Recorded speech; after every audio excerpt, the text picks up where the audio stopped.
the draft. Separate screen.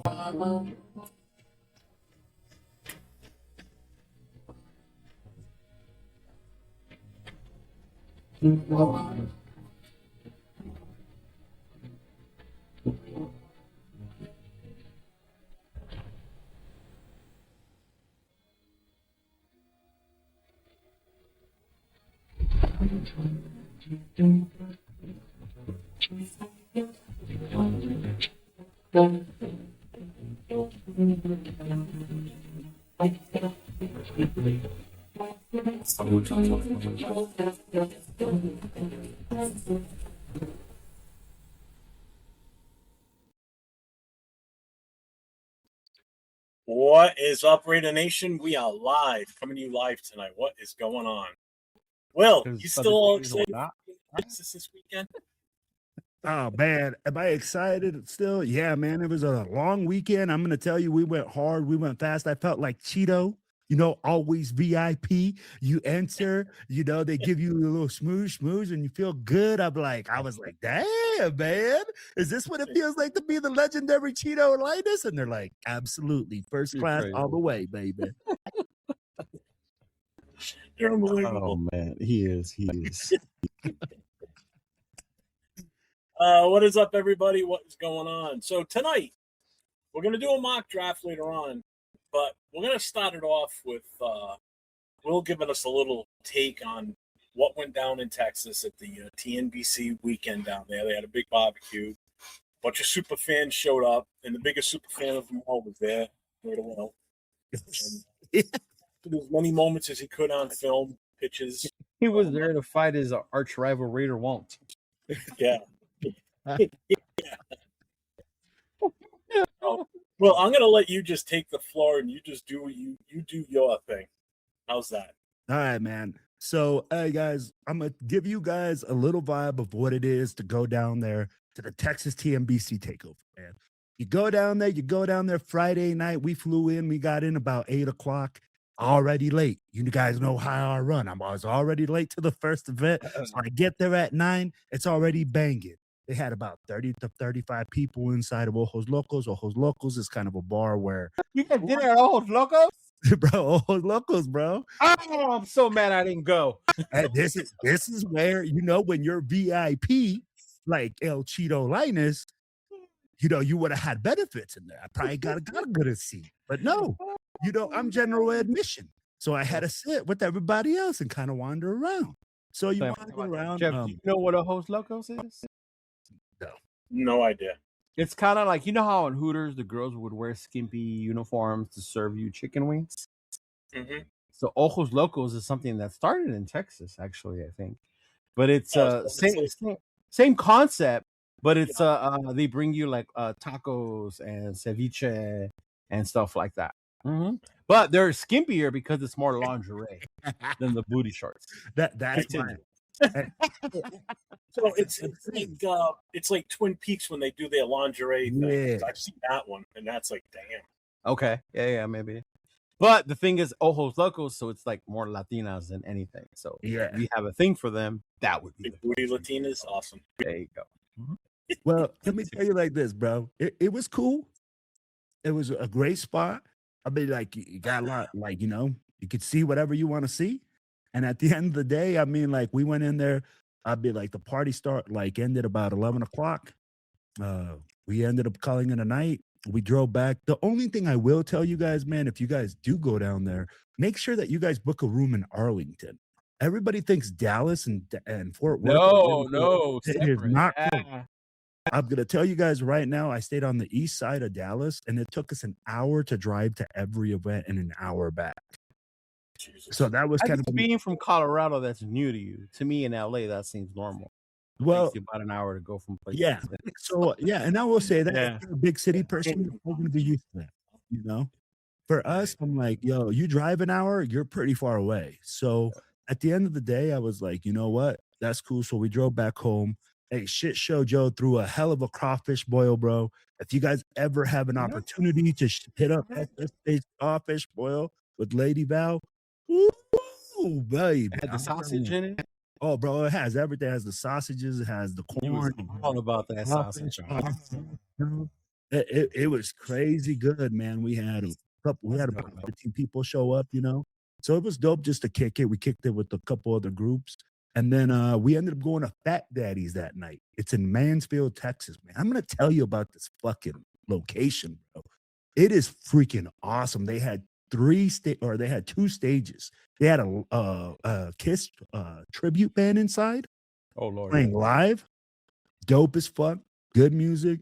And then they had our event outside, and both events were like loud, bro, but you couldn't hear each other. You know what I'm saying? So it was a good venue, super nice. They had a cigar lounge, bro. Ran into Jay Schrader, met Caleb Rogers' dad.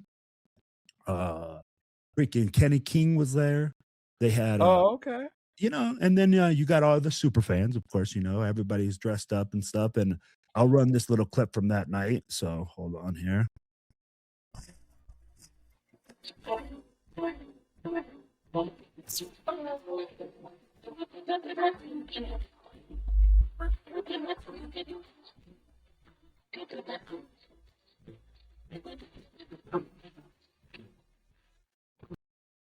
Yeah, as you guys can see, man, it's just a short clip that I have, but kind of like that was the night right there. You had kids there, man. You had super fans. You had 4Dub singing their song for Raider Goon. And then we kind of ended the night of, I'm gonna say about 2:00 in the morning, bro. Nice. Because we had if you guys ever go to Dallas, Fuel City fucking tacos, bro. That is the stop. It is a gas station with this taco shop right next. No, bro. I know. It's a Mexican-owned joint, and they have they have all that stuff, bro. It's fire. It's all right. Bro, at 2:00 in the morning, that shit's fire. So are Jack in the Box tacos at 2 in the morning, but Hey, no doubt. No doubt. So then we go out. We went back. Hey, what up, Oso? Thank you for hosting Yes, sir.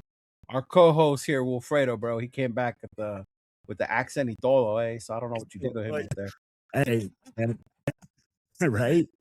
So then we go out Sunday, and Sunday, man, it was rainy. So I'm gonna tell you like that. It was rainy, but over there in Texas, it's like the hot rain. Humid, yeah. Yeah, like it's not even like cold. So we go out there, man, and we were at the barbecue, and I'm like, it's just cool, man. Everybody's out there chilling, just enjoying their last Sunday together. Where was the barbecue at? At a park? It's at a park. Venue? Okay. Yep. Last Sunday together. Before everybody heads back home, Jeffrey. What's going on? Do I not know something? Yeah, and I'd be like, it's at a public park, but I'm gonna tell you, bro, this park, it is fucking huge. I've never seen parks like that, bro. Who needs to leave Colorado? No, bro. This park is huge, bro. This park was a lot bigger than I thought. Like I was like, I haven't seen a park like that in a long time. I will say that gazebo, because I saw some of the gazebo was massive. That thing was huge. Private park. Oh, okay, also thank you. Yeah, it's huge, man. So hey, you know what they say? Everything's bigger in Texas. Hey, you ain't fucking lying. And I'll be like, at the end of the day, bro, great event. I definitely recommend people to go out there. I always say, hey, got to go out there and try new things. It's an event that you should try out if you haven't. If you're in Dallas, Texas, get out there and do it big. I know that, yeah. Big Cheeto right here, man, will definitely, be trying to make it down there one of these years, because it's one of those events. I went the inaugural year they opened the Jerry World. Yeah. My uncle took me as my graduation present because we played the Cowboys that Thanksgiving. Yeah. Mm-hmm. So I've been there. Yeah. Drove. Never again. You drove. Hey, and that's the one thing I will tell you guys. If you guys go to Texas, man, expect to drive. Yeah. Expect to put in some mileage. But again, hey, make sure that you guys go down there to Arlington. That's the area that most of the stuff is focused in. Oh, that's cool. Man. All right. Yeah. That's what I would tell you. And I mean, like, oh, fuck, man, I forgot this video. But there's this fucking sign outside Cowboy Stadium. It says Cowboys Nation. Yeah. I said, what the fuck is this? Yeah. Also, if you could do anything about that, bro, burn that motherfucking sign down. Because I was insulted. I was like, what the fuck is this? But yeah, bro, other than that, cool spot. Oh, Hurtado's barbecue. Hey, you know I'm a fat guy, bro. I love to eat. That shit is fire. If you guys ever get a chance to go down there and try that, yes, sir. You got to try that. Hurtado's barbecue was a definite banger. Nice. Yeah. Yes, that is the report from, the TMBC Texas Takeover, man, for 2026. It was a shout out to TNBC, man. Thank you guys for putting that out there. Were there any other clubs that you ran into that you saw people? Did you run into Raquel? Was she there? Yes, of course I saw her. So the people that were there that were from outside of TMBC, we had TBH San Antonio was there.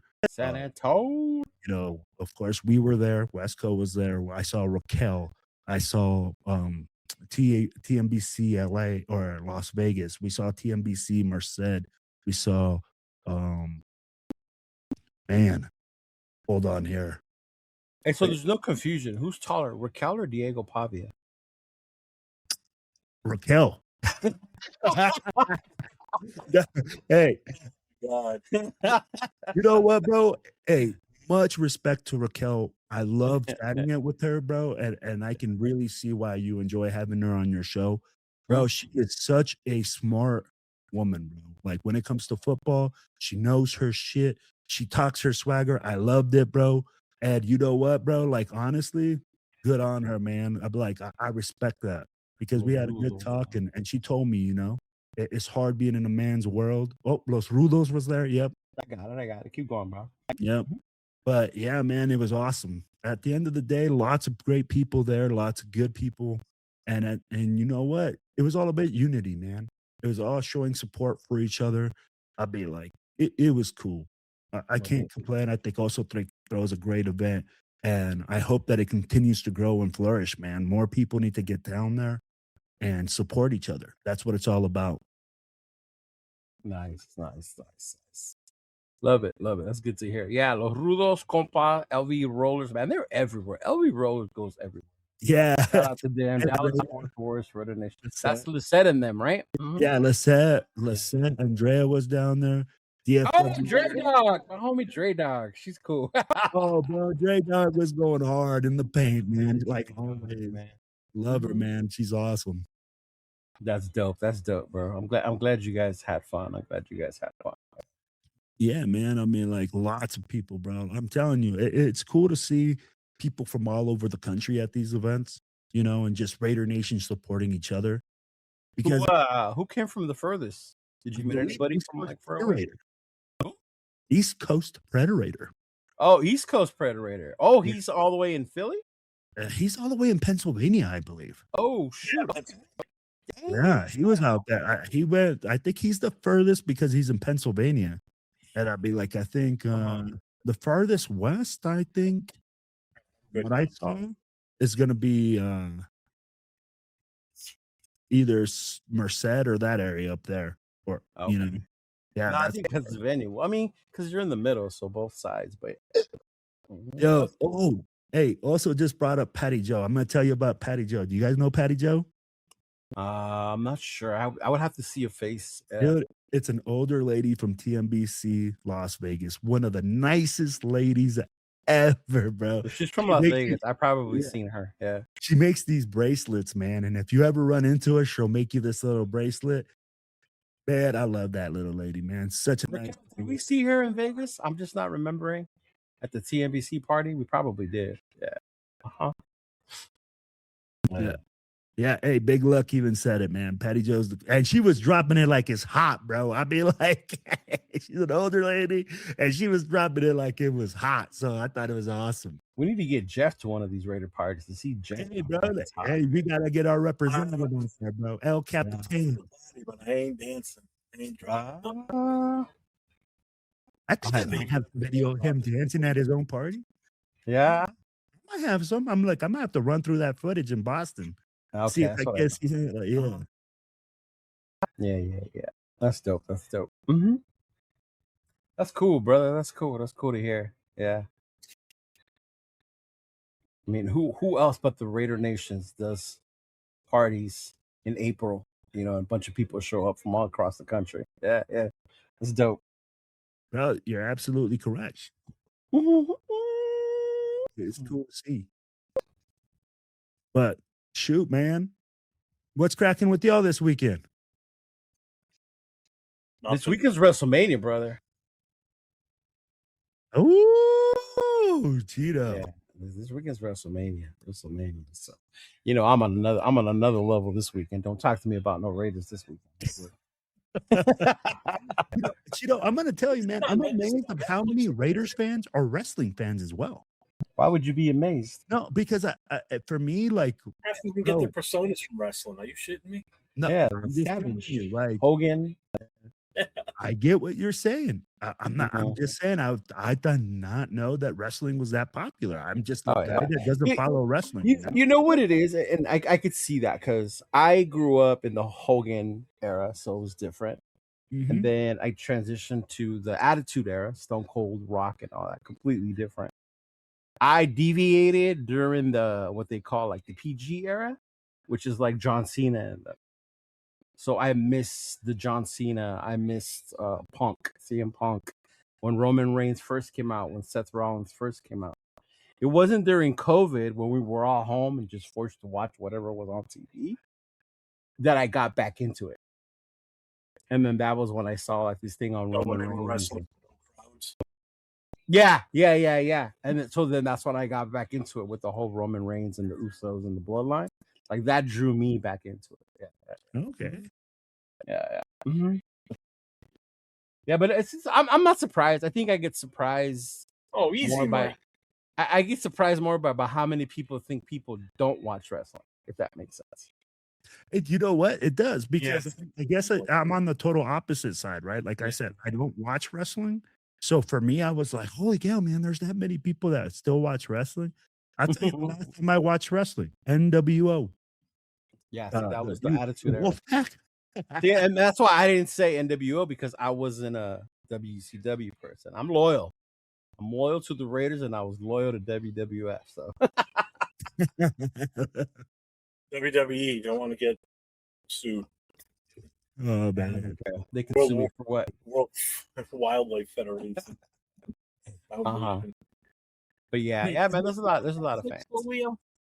WrestleMania gonna be on Netflix again? No. So that's part of like what Coach was talking about. They're in trouble.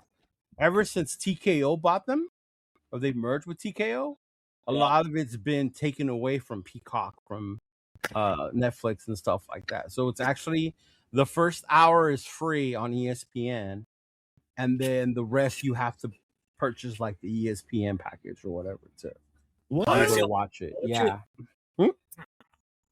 Yeah, that's what I'm saying. And that's why a lot of people are mad about it. It was on, I think it was Netflix. No, it was on Peacock. It was on Peacock last year. Yeah. Oh, that sucks. So I can't watch it. Yeah. Trust me, a lot of people aren't happy with TKO, with what they've done with it. Yeah. Mm-hmm. Yeah. A bunch of bullshit. Hey, Tito, let me ask you this. Yes, sir. Who's taller, you or Raquel? Oh, me, bro. Come on now. Her and Queen V were like this, bro. I was like, clap. Like, come on now. Yeah, tell John thank you. I got the payment, Jeff. Okay, cool. Mm-hmm. Yeah. Fucking thunder and lightning outside right now. It's how fucking muggy it is. Yeah. Bro, I'm gonna tell. Hey. I don't know, Jeff, if you added it to the agenda today, but did you guys catch today's presser? No, I did not watch it. No. Oh, okay. All right. Yeah. There was a presser today. It was the all GMs and their assistant, whatever, are supposed to go before the draft to all 32 teams. They have to come on. They talk about, because obviously draft is next week, right? So they had their little thing today. So the media, Q, all of them got to ask all those questions that you want to ask to Spytek. And man, I can't remember the name of his assistant. He called him something, but one of the things I'll wrap it up for you basically, but one of the things he did say, and a lot of people might forget, this is the first year his full staff, scouting, his assistants, and all that are the ones who are going into this draft with everything set up. And Spytek, one of the first things he did was thank his scouting department, because he even said it. This is our first year actually, where everything that you got on here is us, our team, right? That they've done. Yeah, so this is going to be their first actual full on where they did all the scoutings, their big boards and all that. And it was actually before the draft that they're still going off of the previous scouting department stuff because it's too late for them to go and reevaluate with the guys that were in the office when Spytek came in because it was the old crew stuff. So they were going by their notes. Yeah.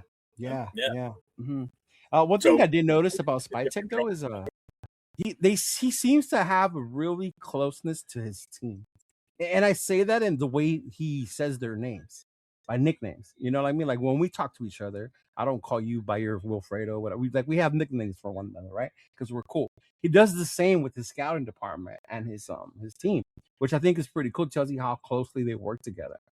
Even when asked about making a decision, they're asked on Spytek, like when it comes down to making the pick, do you want everyone to just leave you alone? And if anything, they'll call you. And he's like, no. It's like, I want a collaborative from my entire team. I want to make sure we're not missing something. If there's something they know that I don't, things like that. Yeah, you go, Sparky. Yeah, Brian Sparks. There you go, assistant GM. That's his name. You call him Sparks or whatever. So just the way he talked about it was very, very awesome to me in my sense. And honestly, going back to what we've been saying all off season, you're seeing a different side of Spytek we didn't get to see last year. We didn't see this last year with Coach Carroll here. Obviously they still have the previous scouting team and all that stuff here. So that was definitely one of the things that I liked. I liked about it. The first question, obviously, was, "Hey, John Spytek, have teams called or have you gotten any offers?" What do you think the response was? Yeah, phones are open. Yeah. So he did say they have gotten calls. Right? He says they have gotten calls, they have gotten offers, and he's asked, and those teams know where we stand and where they stand. So obviously he has been open, as we had said before, right? Don't not listen to offers. So that does put it out there that at least they are listening to offers as far as that first overall pick and what they're going to do in what directions when it comes to that.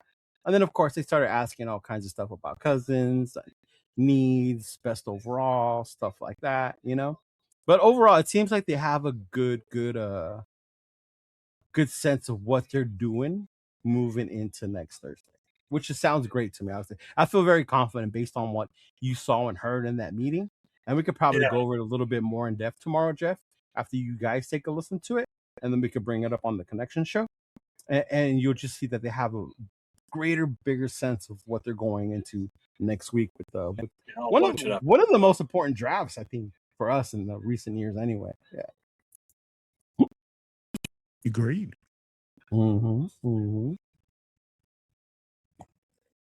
So let me ask you this, Cheeto, when you talk about like the cohesion in the staff and everything like that, when we look at that compared to last year, I mean, like, and again, we keep saying, right, every year we go and we have these feelings in the draft.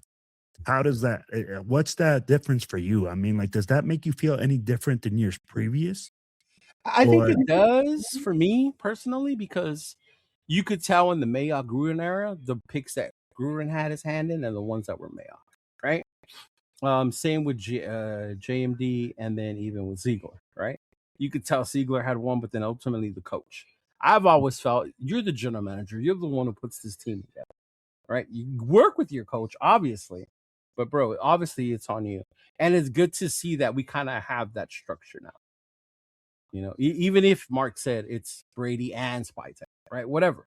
But at the end of the day, you have your general manager making the decisions, working along with this coach, but they seem to be getting along as it is anyway, which is another good part to see. Even when you see the interviews, I remember last year, Peter was like cutting off Spytek when a question was asked to him. Peter would be like, "Oh, no, like I got this one. Let me answer." Like, no, you could definitely see there's a difference going into this draft than I saw last year. Yeah. Absolutely. And I'll be like, now that you see that, right, and we see everything formulating, I believe that Spytech has plans for both to move back and to draft at that spot. And I'd be like, with his team in there, man, I mean, like, it makes it totally different because you're not going off somebody else's notes. Right. You're not going off somebody else that you don't, you don't have that developed relationship. Honestly, this year is going to be his scouts, right? The guys that he sees that fit the mold. Right. So is this really Spytech's evaluation year one? I think it's, in all fairness, it's a better, more understanding of what Spytech brings to the table from last year. Yeah. What about you, Jeff? You're awfully quiet today, bro. I'm just chilling. I'm just enjoying the last few shows I'm gonna be doing until next week. Because this time next week, once we're done, I'm going to sleep right away, and then we're gonna be up and out of the house by like 5 o'clock Wednesday. It's like you're having that anxiousness, like I wanted to come already. I wanted to come Yeah, like already. when you're a kid and you're gonna go to Disney. It's like, I'm so excited. Yeah. I'm not looking forward to the drive, but 9 hours on the road, but we've got a rental, so that way there's no stress, no pressure on our own personal vehicle. So thank God. When he's a Jeff is scared, he needs his Thunder Buddy. Actually, while you guys are talking, I'm playing around in the draft board over here, making all kinds of trades. And it's funny you brought up the draft board because, like, while Will was saying they have to, he probably has a plan. I forgot what I was watching, but somebody mentioned that how we have these mock drafts now. It gives them a way to prepare for any scenario, right? And it's true, right? Like, say somebody comes up and they take a point, like, damn, what do we do? Or you get the call in for the trade. How are we going to react to this, right? Or certain players there that you weren't expecting to be there. What is our plan there if this guy is so many spots away? Or even like last week when we did our mock, and we're going to do one today with Will, I told the guys from the get-go, look, if a guy we want is within like 4 or 5 spots below us, and there's 2 or 3 guys we can rock with, I don't mind trading down because at least we're going to get one of those guys. And I think that's what you see them doing is they have a plan. And they're going to submit the right name, not the wrong Byron Young. Yeah. Like hey, we're on the next seat over, say, is this the right spelling? Yeah. Right.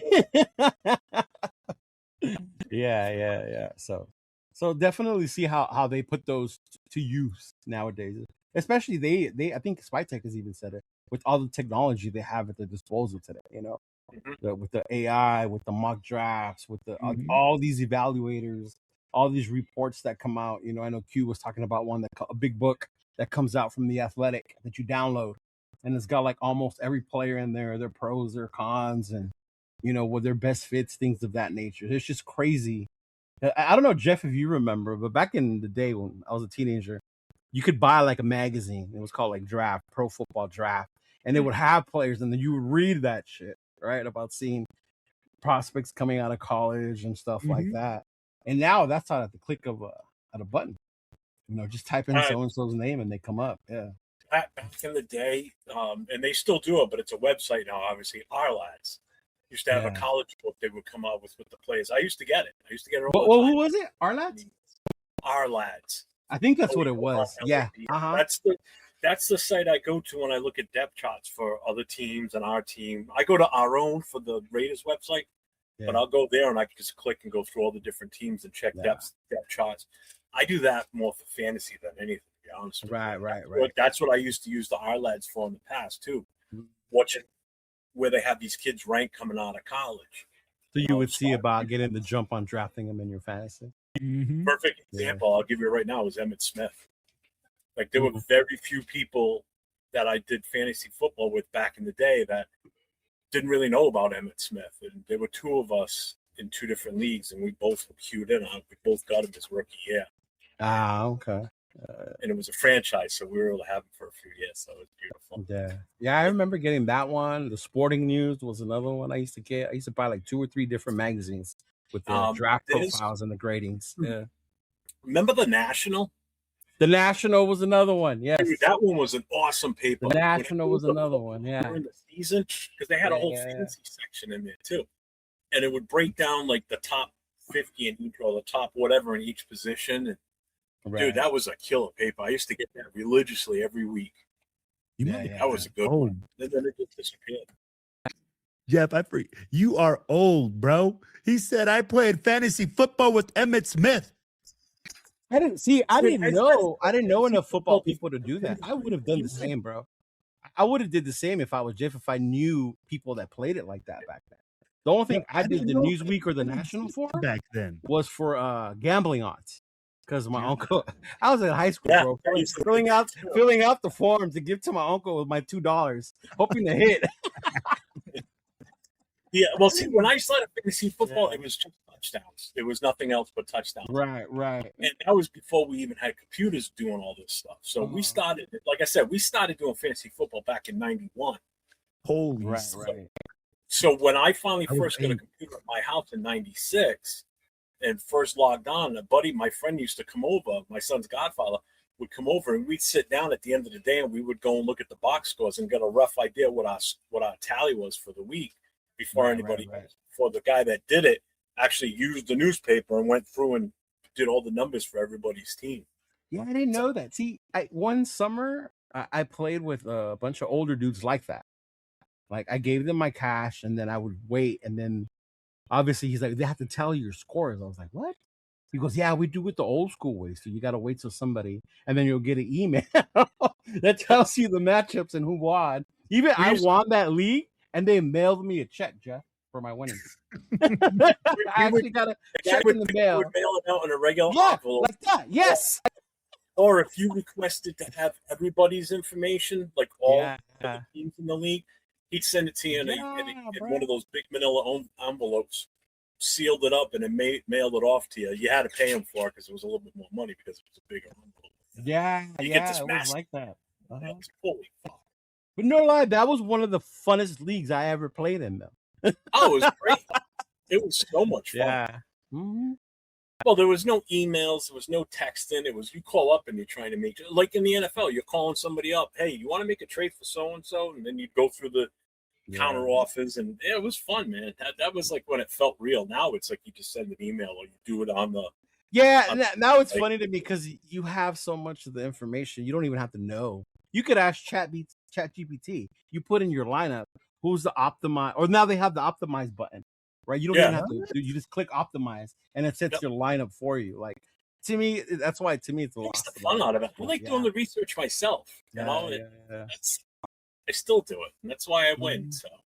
A fucking optimized button. I don't trust the Yeah, bro. I hate the optimized button. Yeah, that's like you don't even do anything. All you do is go in there and auto draft and then put like, auto set up the lineup. Yeah. And all you got to do is get lucky. Say you put in Henry, and that's the day he rushes for 200 yards and 3 touchdowns. Boom, you won. There's like no strategy to that, bro. Mm-hmm. Using ChatGPT trying to win a Grammy. Fucking big luck is funny as fuck, bro. In life too, bro. Oh man, I can't always clowning. I bet he seems like it. Oh, bro. Yeah. But yeah, that was the thing today. Other than that, it's been mainly, same old Cousins, Mendoza. Everyone's big thing. Who or what do we take at 36? Things like that nature. Any sleepers that might know in the draft, things of that nature. But I mean, it's like this is the home stretch, right? We're 10 days away. 10 days away. 10 days away from the draft. Nothing more to talk about. I mean, like right now, everybody's just waiting now. Wait. Yeah. There's no more the scouts going out and seeing, hey, what pro days out there or freaking. Hey, I did see something though. Did you see that young man that was out there holding a sign outside of one of the facilities saying, "All I need is a chance, no agent, no something, just all grind and all heart." That wasn't Diego out there. No, I should have been. Should have been. Just a heads up, I'm gonna mention Diego a lot because I just got done watching Nate's review of Gruden camp with Diego Pavia. So, and if you haven't seen that video, go over to LV Raiders Fan, check out his reaction video. It's awesome. I found myself commenting, talking along like I was talking to Nate. while watching the video. I spammed the hell out of his video, man. Go check out his video, man. It's pretty cool. It reminded me of why I like Diego in the first place before he started doing all that off-field stupid shit after the Heisman thing. You know what I mean? Yeah, but it reminded me of why I liked the kid back then. Yeah. Mm-hmm. Absolutely. Boom, boom, boom, boom. All right, big fella, we can get back on the agenda. Yeah, like what the hell? Like, I don't really have one, so. Well, I thought we were gonna, his one banner and then the other one. That's all we had. I had these two. No, and that's fine. That's why I figured you didn't have time or you didn't watch earlier. That's why I was just. No, I didn't watch. You know what? I didn't even. It's not that I didn't have time. I just didn't even know they were live. I totally missed it. I don't know why, but none of my notifications worked today. Honestly, the Raiders turned theirs on later. I knew because I listened to Q Myers' radio show. Oh, so he mentioned it. So he mentioned it, saying that he was going to go live while he was on his radio show. So that's why I heard it live while he was doing it. Yeah. Mm-hmm. Because Wasted was on earlier tonight, and by the time I saw it, it was over already. I'm like, fuck. Yeah, it was started at 2, 3, 3. Started at 2, 3, something like that. Yeah, I totally missed it. At 3. I started at 3. Mm-hmm. Yeah. Mm-hmm. Yeah, I actually planned my break from driving around at 3 so I could listen to the thing and then after. Mm-hmm. Yeah. But yeah, Will, you ready? You ready to do a mock draft, big one? Let's do this. Yeah. So are we doing the one where we trade back, or are we doing the one where we just pick? Well, I mean, we could give you the choice, Jeff, if you want. You can be since given what Spytek said today about being open or listening to calls. If you wanted to do the trade today, I would be willing to do the trade today. Just don't get carried away. My boy Jeff sent me one the other day, like, Jesus Christ. Completely rebuild the entire NFL in one draft. I'm just going to try and go balls to the wall, see how much damage I can do. I was like, gee, I think Palomar ended up on the Rams somehow. Dude, I traded away Max, Tyree, Palomar, Chin. Chin was on there? Yeah. Yep. Trey Tucker, I traded away a shit ton of players. I ended up with I had 6 first-round picks this year alone, and I still had 4 for next year. Plus, I don't. So we had 5 first-round picks. I got you. Before we forget, I got it. All right, we got it. We got one more. Let me get her.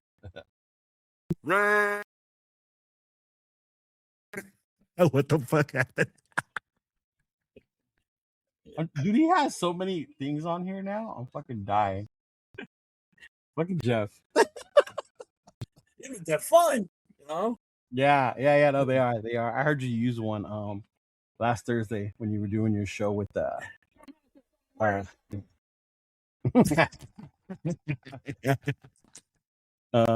yeah. Shut your damn mouth. Oh fuck. Oh man. Which goes to what Coach was saying earlier about the direction with WWE. Out of all times for The Rock not to be utilized, he wasn't used to promote this WrestleMania. And to me, that's mind blowing. No. Yeah. Actually, the buildup has been pretty lame. If I wasn't such a big fan like I am, I don't think I would be as excited for it. Yeah. Mm-hmm. Oh, thanks, Predator. Thank you, Anthony. I appreciate it. With the gifted membership on my channel. You're the man. I appreciate it. And Q became a member out of that. So there you go, Q. You can thank Predator. He just bought you a membership. Thank you, brother. I appreciate that. Welcome to the Raider Jeff. Real quick, shout out to the Raiders for announcing their day 2 party at the HQ for the draft. So yes, I am not able to make a day 1 because I'm going to host one in Camarillo, but my ass is going to drive the very next day all the way to Las Vegas, and I will be there for day 2 of the draft party. So I will be in Vegas that weekend after all. I'm glad you mentioned that, because when that came out, people in my chat in the last few days have been like, Go ahead, bro. Say it. Yes. So, we're gonna host a party with Fernando Mendoza. No. We haven't even drafted him. Read what it says. It says it's going to have a party with the first round draft pick. Doesn't That's all it says. That's all it says. Right away, everybody's like, "Oh, they're hosting a party with Mendoza." Blah blah. No, read it. And I'm not changing it myself. It's what it actually says from the Raiders. It says the first round draft pick. I think I have it. Let me find it. Yeah. Your number one draft pick, and it's all it says. It doesn't say a player's name or nothing. So, again, they're keeping this information close to the vest, which as they should. Exactly, because guess what? It jacks the value up on anybody that wants to move up for it. Sorry, what a it's very well could be a possibility. They could just bite the bullet and let Kirk Cousins start this year. And who knows? 100%. But Now, it might not happen, but don't be surprised if there is a trade draft day and it's one of our players being traded away. Hey, Cheeto, what's the refund policy on your shirt? Honestly, that's why mine says draft. And a lot of people have given me shit about not bringing jerseys to the draft party. I'm like, bro, do you understand? Like, if we don't draft him, I would get stuck with all that product. At least my shirt's it's a shirt and it says draft on it. No, it has him in a jersey, but it still says NFL draft on it. Yeah. No, man, I saw people buying jerseys. I saw everything this weekend. I'm like, bro, what happens when we don't draft? If we don't draft this dude? That side of Raider Nation that wants him so bad are going to lose their ever-loving mind. Bro, people are nuts. Somebody posted the comment on the post that I put about what Spytek said, and he's like, if we don't draft him, we're going after Spytek. Yeah, I guarantee he'll get death threats. I would not put it past some Raider fans or some fans out there to give him to send death threats to him because they didn't take him. Yeah, that's how obsessed fans are with this guy. That's what drives me nuts. I've never seriously. Let's go back through the years. We're on the subject now, so we're going to stick with it for a minute. So thanks for the content. You're welcome. Let's stick with this for a second. You tell me, when was there so much hype for a player that we haven't even drafted yet, other than this one right now? I would say the Ashton, but not this bad. Not even close. We got into a lot of debates about Ashton and taking a running back at 6. And people said we were stupid. We didn't know what we were talking about, remember? And we were. We said you can get another running back later in the draft. Yeah. But since those two, oh, man. The Raiders or a number one in general? Or just the Raiders? Just the Raiders. Oh, just the Raiders. And then we can address your other question. So bro, I haven't seen us this excited in a long time. I'll say Charles Woodson, maybe? No. Wow. No. Nope. I don't know. Here in Cali, we were super excited about getting Woodson. In Cali, this is across the nation. This covers the whole. When I say the nation, you know what changes it though? Not being able to know because we didn't have access to each other like that, like we do now. You know what I mean? Now also, we see it more because we're also connected. Yeah, but we're also for the last 10 to 15 years, there's been the internet, there's been all this, there's been text. So the hype could still be there. It's just the hype this year is just I've never seen it at this level, actually, probably for any player ever. Because we haven't picked this high since Jamarcus Russell. That's why Jamarcus. The hype on him. I saw more. I do. I remember the hype on Jamarcus. I remember that too. Like 80 yards off one knee. Did you see that throw? Oh my God! 70 yards off one knee. He's 6'6", 204. This is the new generation of not studying, not doing. Cooper's hype, anybody's hype in the past isn't even close as even Genty. Cooper wasn't that. Genty was more of a split fan base. That was more of a 50-50. Okay. This here is basically 90% for and 10% right don't. That's what I'm saying. You know, there's a higher percentage of fans, Raider fans, that want this pick, that want Mendoza versus don't want him. all But I kind can of understand why, though. I can understand why. I can too. I mean, like at the end of the day, when you look at it and you say, hey, position of need, the highest position of need on any team is quarterback. And we haven't had one in a long time.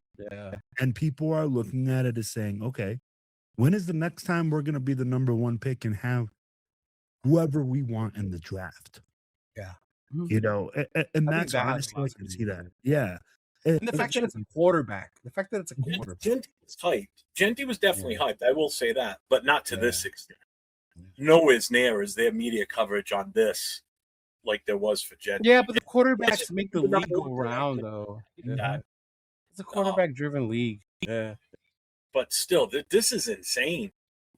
You know, I don't even think you're going to see even if Arch Manning, and I'm not saying for us, even if Arch Manning comes out next year and during the college year, he just blows everybody away, wins a national championship, does the same thing Mendoza does, gets the Heisman. I don't even see the hype on him as high as this. It will be. You just won't see it. I don't see it. It's going to be huge. It'll be there. Dude, if he comes in there next year and You know what the tears hype's up gonna the be? college football, Jeff. Yeah, but here's the problem with Arch Manning. It's going to be the team that's going to have the number one next year that they're not. His camp is not going to want him to go to, and by his camp I mean his dad, his grandfather, and his uncles. They're not going to want him to go to like the Jets or the Cardinals. Well, maybe the Cardinals because LaFleur's there, but he's going to end up on a shitty ass team. Granted, we're still technically Mendoza's not going to a winner. No, we're still a shitty ass team. There's no toys about it. I'm like, until we put blood and sweat on the field, we're still a shitty ass team. We're still last year's team right now until proven otherwise. And that's why people get this false hype and hope that we're going to be phenomenal with him. You can't look at it this way. You have to walk into this with that mindset of whatever happens this year. After this year, different story. right. You know, so don't come in here and start hyping that we're going to be a playoff team because guess what? You're going to be extremely let down at the end of the season if we're not. So, But that's the thing. It's not that he makes us a playoff contender, right? No, but we're not even talking about Mendoza. no, we're talking about behind the it. team. Yeah. I'm talking the team. Even with Kirk Cousins, people are still saying that we could be this much better because of him. True, it's going to be a better quarterback play than what we had last year, but we still don't know the product that's getting put on the field until these guys physically get out there.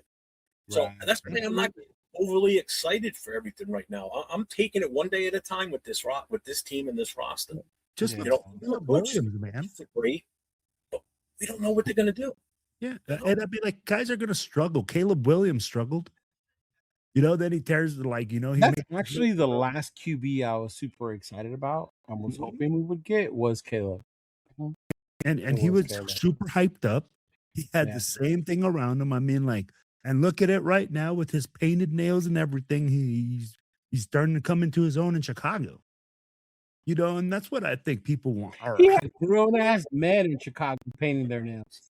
That's what I'm And saying. I'll say this too.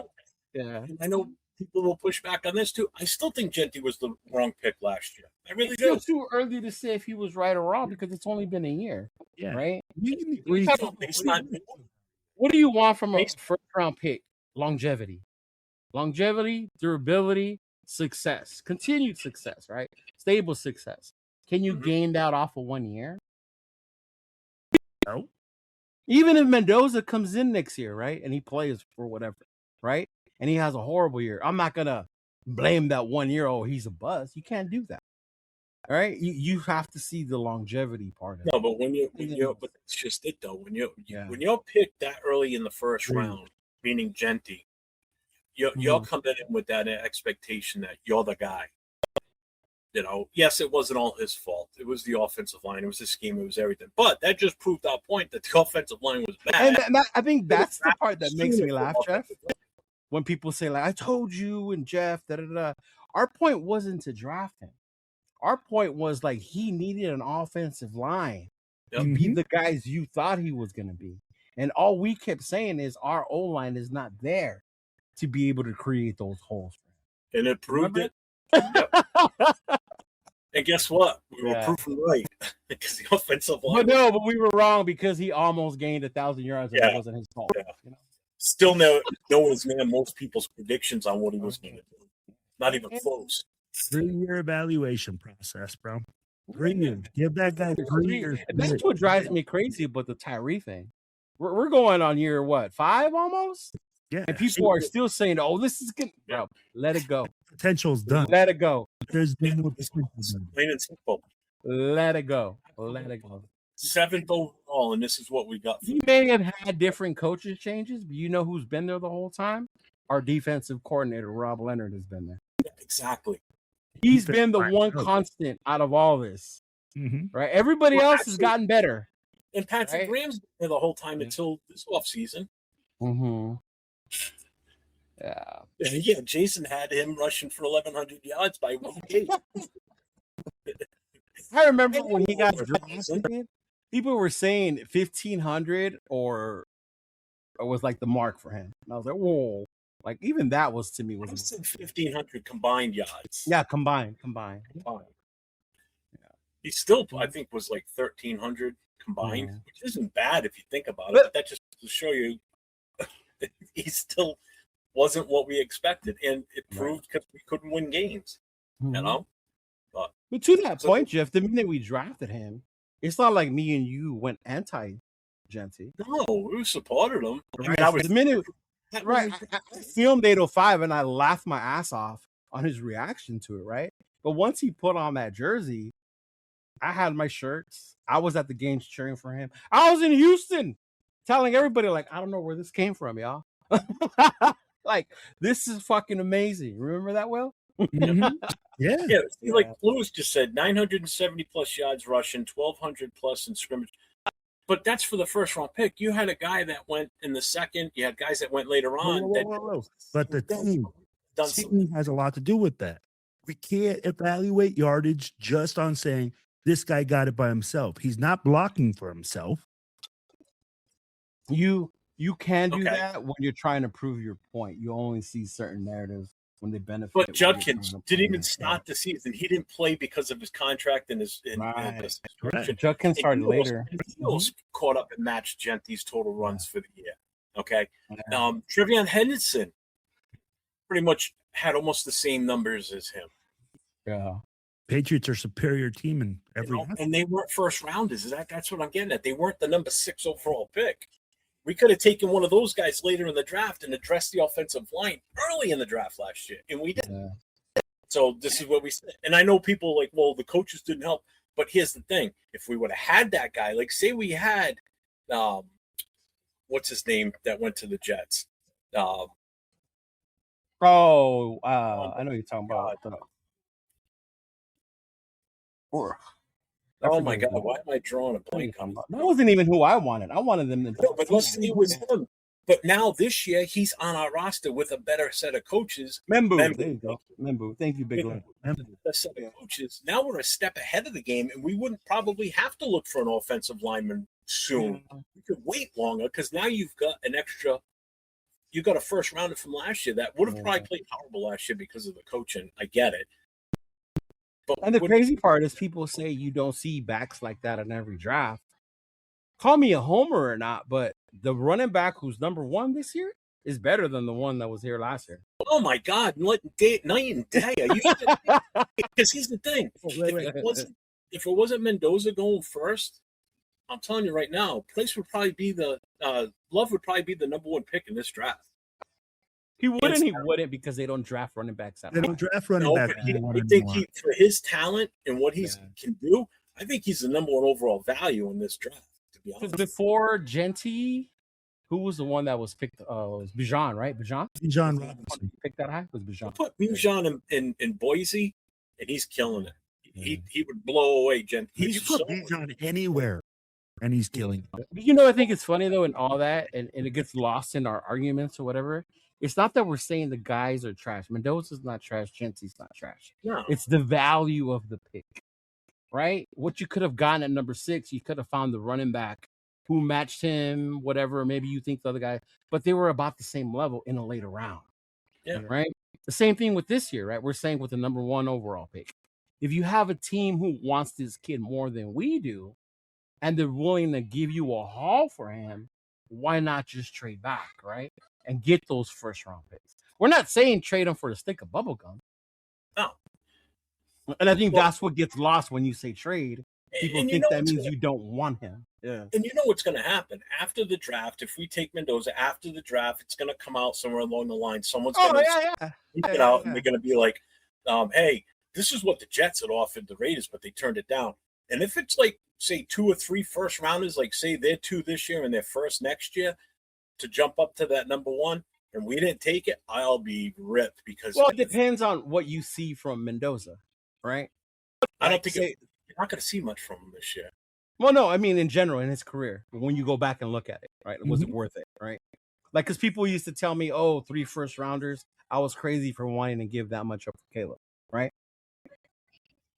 Out at the end of the day, I'm still thinking, I don't think it would have been that bad to give that up for a kid like that. You know, it just depends on what their success ends up being. Like, I think we talked about it before, Jeff. Like, would we trade that many picks for a Burrow or for a Manning, right? Would we give up that much picks for one of those, knowing what we know or whatever? Like, yeah. Yeah. Oh, We're ready for this draft. Top draft started, bro. let's do it. Let's get it. All right. So if we do, How many rounds are we going? I hope that's not a good layout. I gotta find the right layout. Yeah, let him find the layout real quick. Hold on, let me get this on my boy Damon real quick. And he said, "Lord have mercy. As a franchise, I have supported this team for over 40 years. Join the club. You ain't the only one. Now we only had one number 1 draft pick one time in its history, and we took Jabba the Hutt. Mind you, our owner, the one we call the Godfather, loved Jabba the Hutt. So, just saying, all right. We have to go with it this way. And now everybody wants to trade away the number 1 pick. I think people need to stop it and trust the Super Bowl coach that we just brought in. Okay, and I'm fine with that. I'm fine with that, Damon. But what happens if they trade? Are y'all gonna turn your backs on them? That's because they're gonna get draft Mendoza. This is the thing, right? If you're thinking, "Hey, let's ride with them," then you're gonna ride with them no matter what they do, because you're believing in them and what they are wanting to accomplish. Right. So guess what? If they think they get more value in that trade, then shut the fuck up. Yeah. Right? Just like if you want them to draft Mendoza. And at the end of the day. Did you find the format, Jeff? Yeah, we're gonna have to stick with this one. Okay. This is the best one. All right. Oh. All right. So we pick the Raiders. We go fast. Normal or fast? We can do normal. Do you go normal so we can see if we can stop it and then move up? Remember how I missed the opportunity to move up? Up? So let's do normal. All right. So we're gonna. Oh, by the way, did you hear they're changing how much time is being allotted per team? Yeah, it's gonna be faster. 8 minutes. What's it gonna be? It's gonna go down to 8 minutes in the first, 7 minutes in the second, and then like I forget for the first, right? Yeah. They cut it. Wow. That's nice. Yeah. All right, look at that. Justin Mendoza. Who's Justin? Will, focus.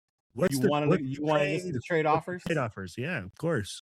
If you're a GM, you have to listen to trade. Arizona's giving up their 3rd, 34th, 65th. That's 3 picks this draft. Plus their first next year and their 2nd round next year. That's one offer. Okay. The Jets give up 2, 16, 33, and a 3rd round next year. Okay. That's 3 picks in the top 50, by the way. Go ahead. And then the Browns are giving up 6, 24, 39, 70, right? 4 picks in the top 100, plus 1 number 1 next year. Oh. So what would you like to do, Will? Can I see that the previous offer again? Wait, there's one more. Oh, there's one more? Oh, wow. Oh, Pittsburgh. Pick 21, 53, and 75. And the first and their 2nd next year. Yeah, I don't want to pick for one. I don't like that. That's too far. See, this is just hear me out. I'm not telling you what to do. But this is where you play around a little bit. So if you do take this, then you take that 21 pick in the first next year, and you try to trade up move yourself back up higher in the first round to a better pick. But my whole point of A lot of trading people that down, pay Paul to move up and make it better too. I understand, but I don't want to get rid of Paul. Paul's giving me a first rounder next year. That was my whole point of trading away Fernando. No, I get that, but I'm just for an instance, when you're playing with these mock drafts, this is the way to move yourself around even after you. I get that, yeah. But I'm saying, I mean, I don't know. Well, my understanding is if we're trading back this year, I want more. We want that first next year as well. That's for me. That's my move. Okay. That's my move. I'm like, we're on the same page. Yeah, I don't want to lose that. Totally. I think so. we need Cleveland won again. Go ahead, Willow. You decide which one you want. Oh, I like that first. Yeah, he said that. Yeah, I didn't like the Steeler one either. Yeah. So they give me 3, but this is just 3 this draft pick, right? So I rejected the Steelers, so they won't even show up now. Okay. And the Jets give me 2, or this year's No, the Jets ones, go back to the Jets one. They're giving you a third next year, but they give me 2, 16, and 33 in the top 35 this year. So basically, so you get 2 first rounders, and then 33 would be the first pick in the second round. You know what? Let's pull the trigger on that. On the Jets? Yeah, we move back. We get 2, we get 16, we get 33. But here's the thing. Look at Arizona's again. Arizona's giving you the 3rd, the 34th, the 65th, their first and second round next year. To me, that one's the most valuable. All right, then let's do it. Okay. I mean, you can counter too. I'm cool with that. Oh, we can counter? Mm-hmm. I don't want to give anything else up. No, I want to get something. Hey, let me see something else back. Like add to that? Yeah. Oh, damn. Hold on. Go to 2028. You can take a pick from 2028. It doesn't give you that option. It only goes to 2027. Give me a 4th rounder in 2027 and see if they'll do it with that. Alex doesn't like what the Jets chose. That's horrible choices from the Jets. I think so too, because initially there was a time where the Jets were giving you their first and second last year. Yeah. Next year. That's what I thought so too, Jason. Now we're giving you the Jets have to give next year's first and that. Yeah. Let me see. But try this. They won't take this. Arizona said it's close, but they won't go for it. Yeah, no, just go back to the original. Yeah, just go back to the original trade then. Yeah, Damon, we actually ended up drafting him in our mock draft last Wednesday.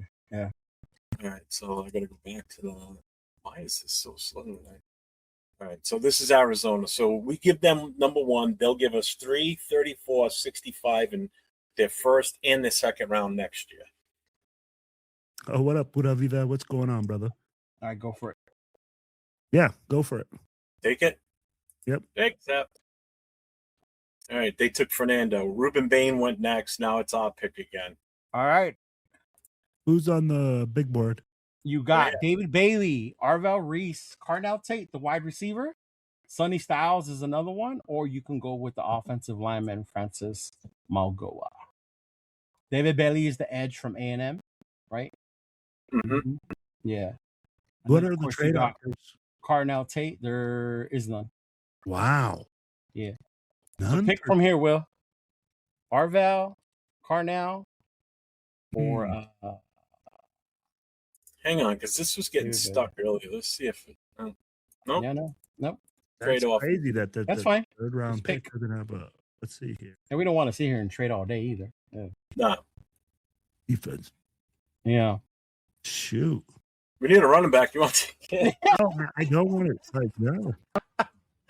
So David Bailey, Arvell Reese, Carnell Tate would be to me the options. Big Lexus, take love.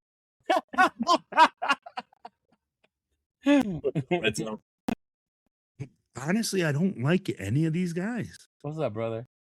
I don't. What do you mean you don't like? He says take Reese. Oh. You don't like Reese? You don't like Bailey? You don't like Carnell Tate? But I'd be like, I know exactly who I would take if it was me. Who's that, Jeff? Tate. That's what I was thinking too. With as much as I would want, see, I would be torn between Bailey and Reese. Yeah. bro, Yeah. Carnell Tate makes so much sense in the fact that we traded back. You had a big play receiver, and then we could probably still find. I mean, even later on, we could probably still get a receiver. So, yeah. for me, I would go Arvell Reese. All right, Jeff, the GM has Reese? spoken. Arvell Reese. Yeah. Ohio State edge gone. Mhm.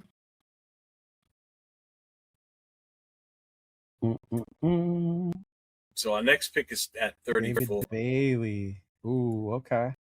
Our next pick is at what? 34. Okay. Because Arizona only one first-round pick. Okay.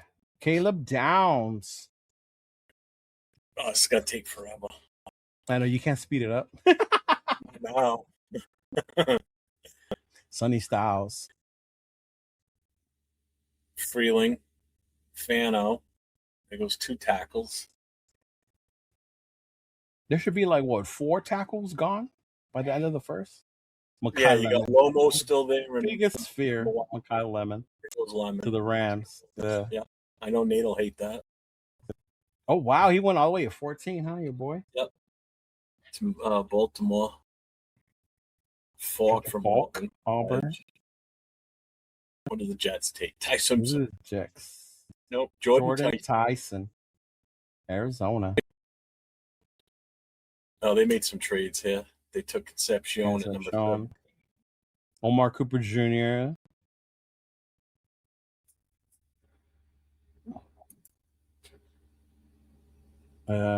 Caleb Loma. Oh, that's one of the tackles that people want. 4 tackles by 19. Yeah. Oh, Cowboys made a trade. They got 19 and 20 in this draft. They had 2 already in the first. They moved back. There goes the first guard. Yep, Leon. Messidor's gone. Messidor, no. Yeah, and to the Chargers of all teams. We already got what's his name? Reese. Yeah, but it's more the fact that we got to play against them. Yeah. It's cooled off in here now. I had to turn my power fan on. Yeah. Will, if you see anybody on the board that you like still and you want to move up for, you can. Yeah, I'm watching. Okay. Proctor. Yeah, because I can pause it at any time. As Caden McDonald is the. Yeah, I'm trying to see if I'm gonna make 805 a happy man. You're trying to take Ty Simpson with our second pick. I'm gonna see if he's still available at 36. Denzel Boston went in the first in this one, Jeff. Yep. It's crazy how much this thing changes, huh? Sadiq went to there's their tight end. Yeah, but suppose he's not that great, so I don't know. Worried about he has a lot of good plays, man. He's athletic. Is he the first corner? The one out of South Carolina? Yeah, huh? Baltimore. Jesus, you bastards. Yep, Christian Miller. That's the tackle I like. Yeah, McDonald's still there, though. Zion is still up there. Yeah. We already got an edge, though, right? Jets take no. Emmanuel McNeil Warren, safety. That's 2 safeties. Wow. All right, Big Will. Here's the good thing. We know Tennessee's. We got 3 offers. We got 1 from the Saints. They want our 34, 134, and they'll give us 42 and 70. Now, after 34, we pick again at 36, correct? Yep. Yes. Okay. So I'm not doing that. I'm not doing that. No? Okay. That was the only trade offer. That was the only. So here's the thing. So we got now 35 is the Titans. They're not going to go quarterback. So if you want to take your quarterback, you can. You can wait till 36. Yeah, you can wait till 36. That's what I'm saying. Defensive tackle. Who's that defensive tackle? You want Caden McDonald? McDonald's right here. Yeah. If you want a linebacker, Jacob Rodriguez is still there. So I like Jacob Rodriguez. Can you fill me in a little bit on McDonald? I don't know. Is he a 0 tech or is he a 3 tech? 0 tech guy. Our next pick after 36 is 65. So we got 30 picks before we pick again. So can you click on his stats and see Yeah. how I don't know how big he is or anything like that. he's a big boy. He's a big boy, man. He's a space stuffer, as you guys would call him. Yeah, Space Eater, exactly. There you go. Mm-hmm. 6'2" and an 8. 326, bro. Ooh, what's his? I don't think it says. It doesn't give his on. I think you have McDonald's fans in the chats. Yeah. Someone take comment down. I'm covering Will. Oh, yeah.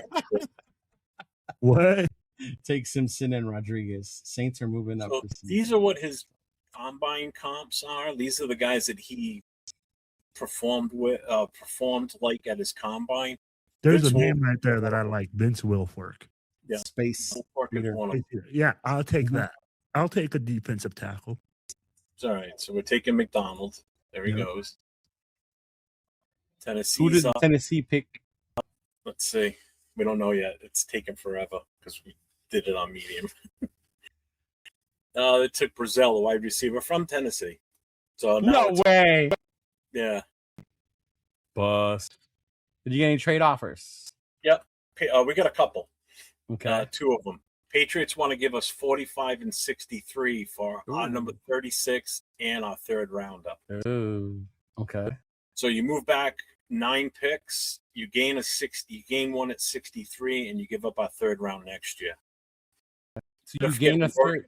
First and a second from Arizona earlier. Yeah. And you get a third this year as well. That 63 is a third, right? Yeah.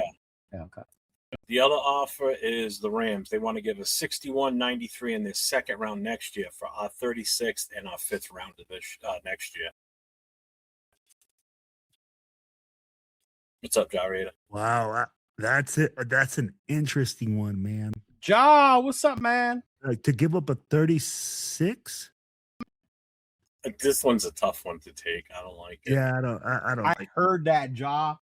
Y'all ain't gonna like this. Tom Brady will be visiting Mendoza in Miami before the draft. What the fuck? Here we go. He's gonna tell him like, "Look, kid, I hope you enjoy that steak. We're gonna trade you to New York." So let's. Nah, man, I'm not gonna trade out. Let's just stay. No. Who are you gonna take here? Who do we got? Like, do you got corner? I know that Ty Simpson's on there, but I want to see if we got a corner. I think he might slide. Well, you got the corner that Leo Kubiak does. likes right here, Yes. Chris Johnson. Mhm. I like him. Damon in the chat likes him. Kubiak likes him. There's a lot of Hugh people. Myers likes him. I'm bringing up. But am I drafting him too high? That's the question. Can I move? I wouldn't put much attention to the numbers next to them so much. Yeah. So right he's at this point. 193 pounds. His PFSN grade is an 84.49. I know, Alex. I know.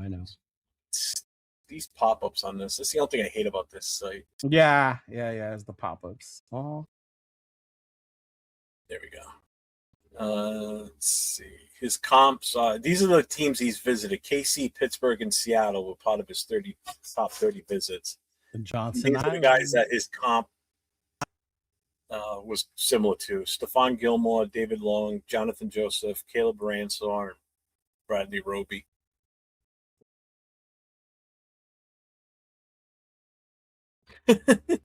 Breaking news. The Las Vegas Raiders have traded the number 1 pick to the Jets, and Fernando has retired to follow the word of God. That's funny, Circus. That's funny. So if you want a corner, I would suggest that one over Ponds, because that is the one that supposedly You did have a trade back, though, right? Like, if you think they'll be there later, like Johnson, Yeah, you did have an offer. What was it? I rejected it because Will didn't want to do them. Oh, okay. Never mind. Yeah. All right, then. You know what? Man, I like Jacob Rodriguez too. If he's still there, if that's who you will, this is your draft, bro. No, I get it. I'm looking at it, but I'm debating it in my mind. You know what I mean? You know, if you did it, I would go online right now and I will order my Jacob Rodriguez jersey. Man, I think there's just so many positions of need, man. So are you drafting need or best player available? Both. You do both. Can. I'd be like, if it looks like BPA right now, it would be like, fuck, that would. You know what? If I stuck to that rule, which big player on the best player on the big board right now, which our big board right now would be Ty Simpson for a position of need.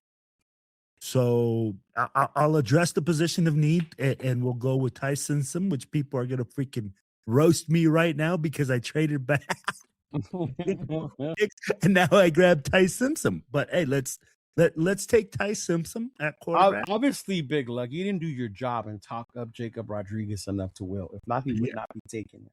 So we're taking Ty Simpson. He wants Ty Simpson. Yeah, we'll take Ty Simpson. I'm just gonna hit it. I'm gonna fucking swallow the pill. So that way we address the quarterback position. And then we'll do the third round.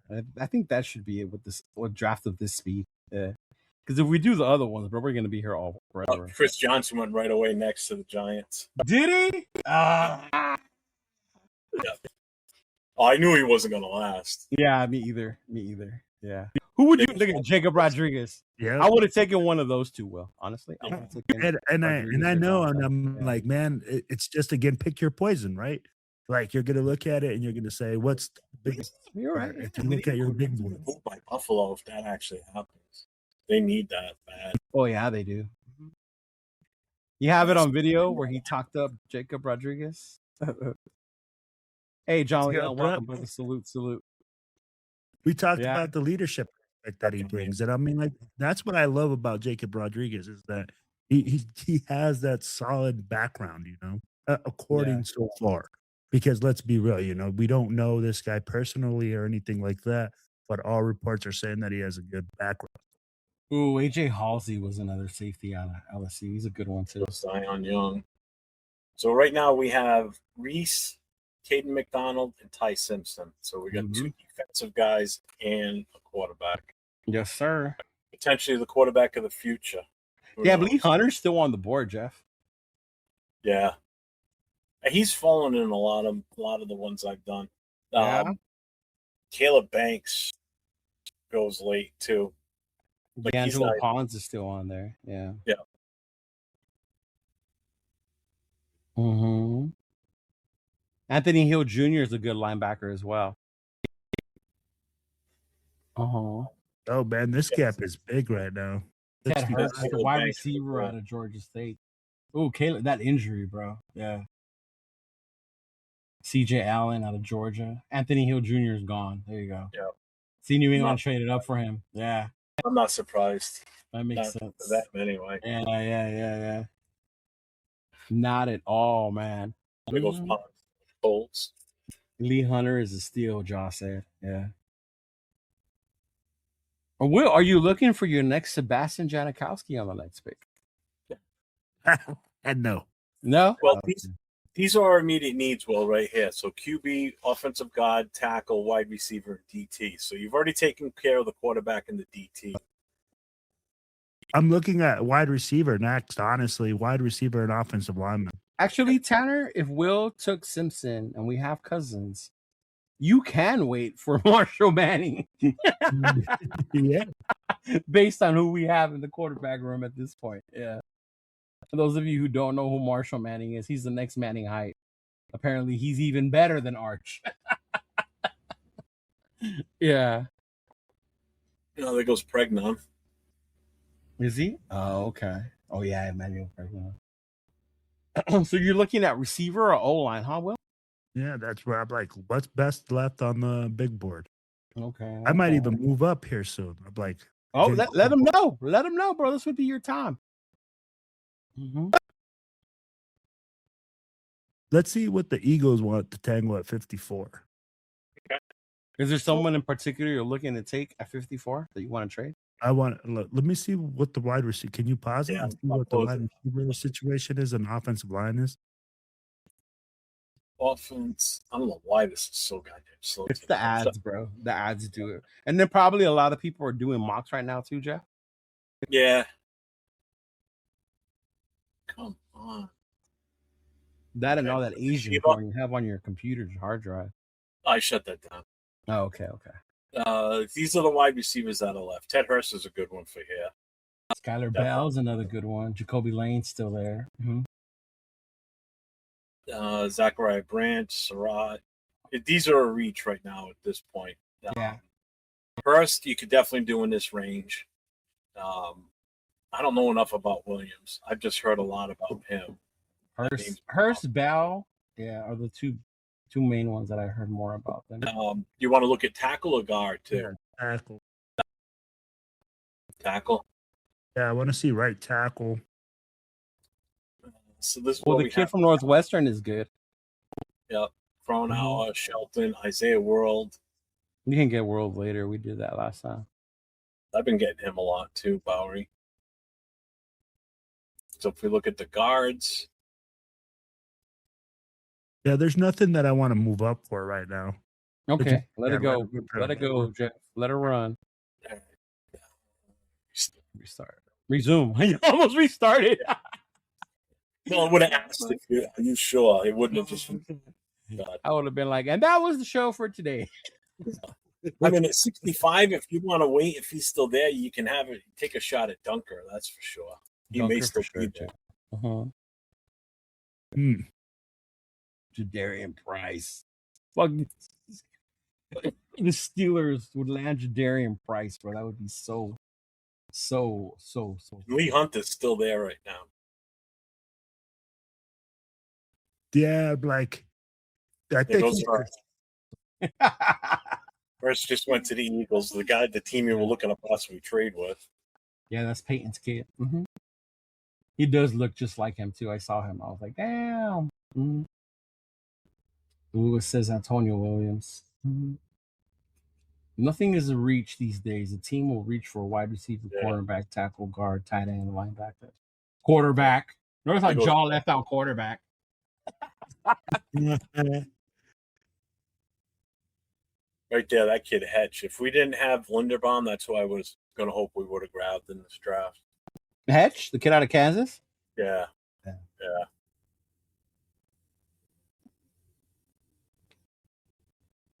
That's the kid everybody's making still dropping because he had a big ass. Yeah, Jeff said that recently, that Lee Hunter's been dropping in a lot of. That's why some people don't want it. That's why some people don't want to use the 36 for a D tackle because they're saying there's going to be more. But you don't know. Look at Caleb Banks. Right here, you got two guys. There goes Skylar Bell to the Niners. Hey, we're almost there. Julian Neal's a good corner too, out of Arkansas. Yeah, Hedge is coming off injury, but he's still the best center in this draft, and that's what we needed for the future. I would have been fine with that too. What do you mean, Jeff? We have JPJ. He's the center. God damn it! No, he's not. Don't even start. He was another good one too. Yeah. They had the safety from USC in the building the other day for a visit. Yeah. Genesis Smith. Caleb Banks is still there. Lee Hunter is still there. Yeah.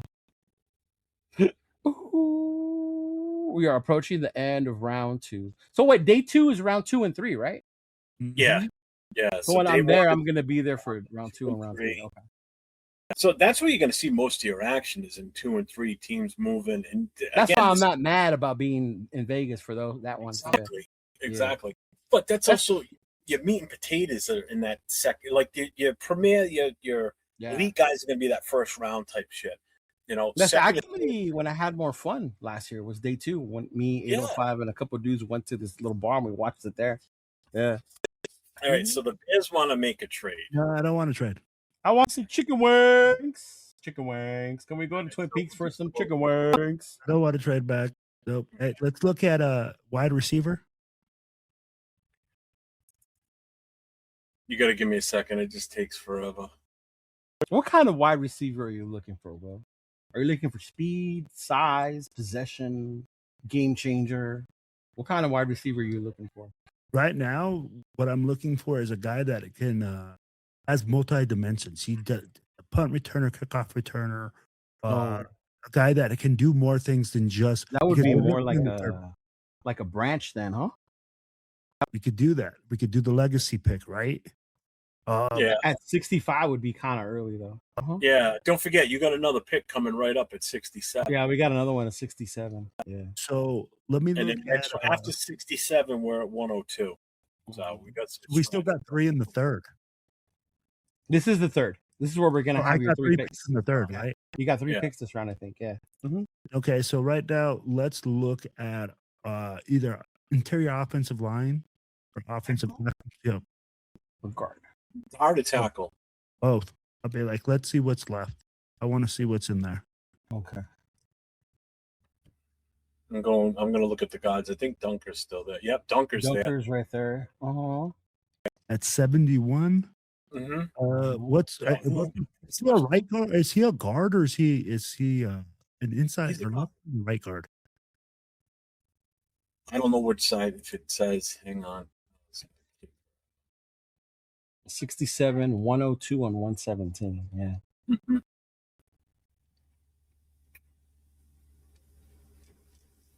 We're the big boy out of Iowa. You like them Iowa boys?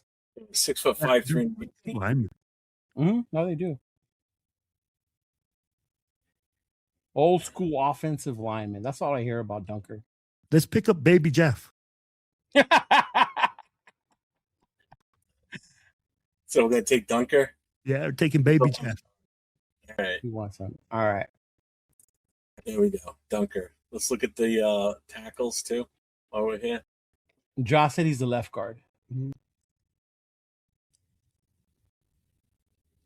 You could move JPJ to right guard. Make him a mauler. That's what he is. He's your mauler. Your mauler. So these are the tackles on the left. So Bro, they that's took that big kid, right? That 6'8" kid that's 300 and something pounds from the right or the outside tackle. Can Which you one? Demetrius Crum over? Bengals want to trade. Fuck them.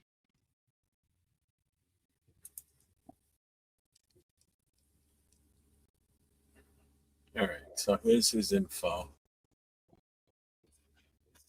He's 6'7", 319 pounds. So he's the same weight as Dunaker, but he's 2 inches taller. Jesus, he looks like Oba. Oba. Oba. Oba. Oba. Fuck Brock Lesnar. These are the guys that he's compared to. Josh says, crown over is him. I can't believe he's still there. At right tackle? We're only going after the 3rd round pick because we did it in regular speed. We go all 7, we'll be here forever. Okay. I mean, we can wait till wide receiver to 102. That's your next pick. You know what? No, bro. I'm gonna prioritize offensive. Or what? Wait, is that it? After this, you have 102. That's your next pick. And what's Branch supposedly like? Late third, early. Yeah, late in the 3rd, which would be. Well, what's his number? Like in the board is like 80 something.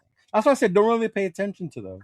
No, because then that's gonna let me know that he can drop into the later 3rd round.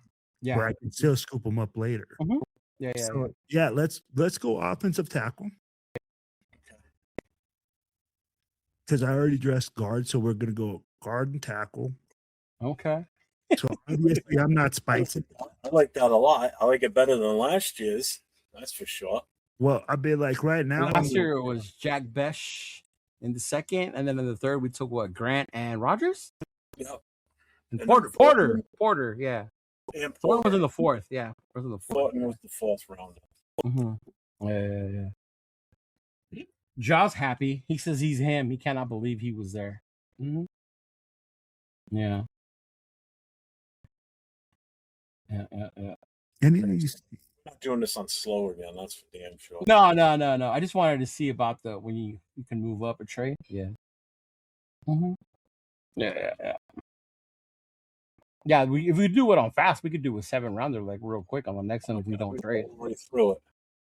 The only trade you would be able to get in is that's another kid I wanted to get too. Fuck, Mike Washington. That's another bang. A running back in the third? Like, no, I wanted to get him. Like, I didn't say that I want like in the third, but that's a kid. I see how good possible. I like him. You would have hoping he was slid further down. Yep. Oh. I goes Ramsey. That's a good pick right there too. Lee Hunter and Caleb Banks are still there. That's crazy, bro. I think I did a draft the other day where I've been able to get Banks in like the 4th round. Yeah, sack time. That would be pretty cool though. It would be very. Oh, there goes Hunter. Hunter just went Washington. If you were to draft Branch and give him number 21, yeah, that would be pretty nostalgic for him.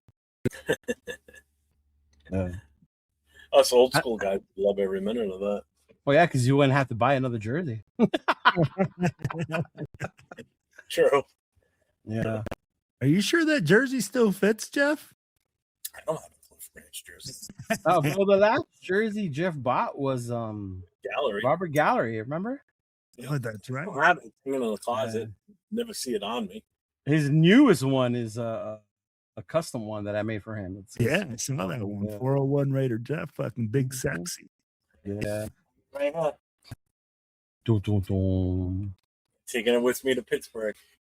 Look at that wide receiver from Clemson barely went right now at 73. Yeah. Hey, is Branch still there? I haven't seen it pop up yet. I could have sworn somebody said he won't be there for 70. What? Yeah, he's still there. He's right here. Crazy. What's up? Where's the flag? What's going on, brother? Corn fed. I was waiting. Somebody smelled the scarlet in the air and came in just to say Caleb Banks is still there. Yeah. Actually, I got some of the different ones. Oh, there goes Jacoby. Pittsburgh. There goes Lane. Pittsburgh took him. Jacoby won Kenobi. That's pretty dope name, bro. That would be dope. Jacoby won Kenobi. And then you got the Mandalorian. Can you imagine the Mandalorian to Jacoby won Kenobi? I can see the T-shirt already. Yeah, but it won't happen though. So shit. I could see. See, I'm thinking product, bro. I'm thinking product, right? Yeah, you're thinking products, but you got to will it into existence. Then how do you have like this amazing shirt I'm gonna make, but it all stems on us drafting Mendoza? Oh my god! Yeah, it really does. There goes Allen, running back. Checking in before I gotta clock in. Hey, thank you, man. Thank you for checking in, big dog. Appreciate you. Yeah. That would be a pretty sick ass shirt too, though, right? The Mandalorian and Jacoby won Kenobi. No, it's stupid. Stupid idea. I could just type it in real quick. Have AI put him in Star Wars attire. He's like, I got my food stamps ready for the Nando shirt. Hey, bro, I'm gonna have to double it. This is the last time we do this on medium speed because this is taking forever. Yeah, I didn't realize it was gonna take that long. I thought it was faster than that, dude. So what's slow? Is slow even slow? Oh my god! It must give you like, but I mean, like, if you do it that way, you must be like, wheeling and dealing and doing all sorts of stuff, bro. Like doing a Jeffrey. You know? He did. Just went to the Texans. Oh damn! Oh, what's his name's gonna love it? Bro. Yeah. Damn. Ja texts me. He's like, imagine that Mendoza shirts and Mendoza tells them, everyone, I'm changing my number to 12. Everyone will want to read. Hey, that's why I didn't do the jerseys, bro. Like being an expensive fuck up. Yeah, I already told y'all, man. I would be the most petty motherfucker if I was the next person the Raiders sign. Give me number 15. But you're a guard. I don't care. Give me number 15. The Patriots took a tight end. Big Citrus is still here too. Big Citrus is another good one. Yeah. Branson Shedrick can be our 1 and 2. Shedrick actually went from running back to wide receiver. Yep.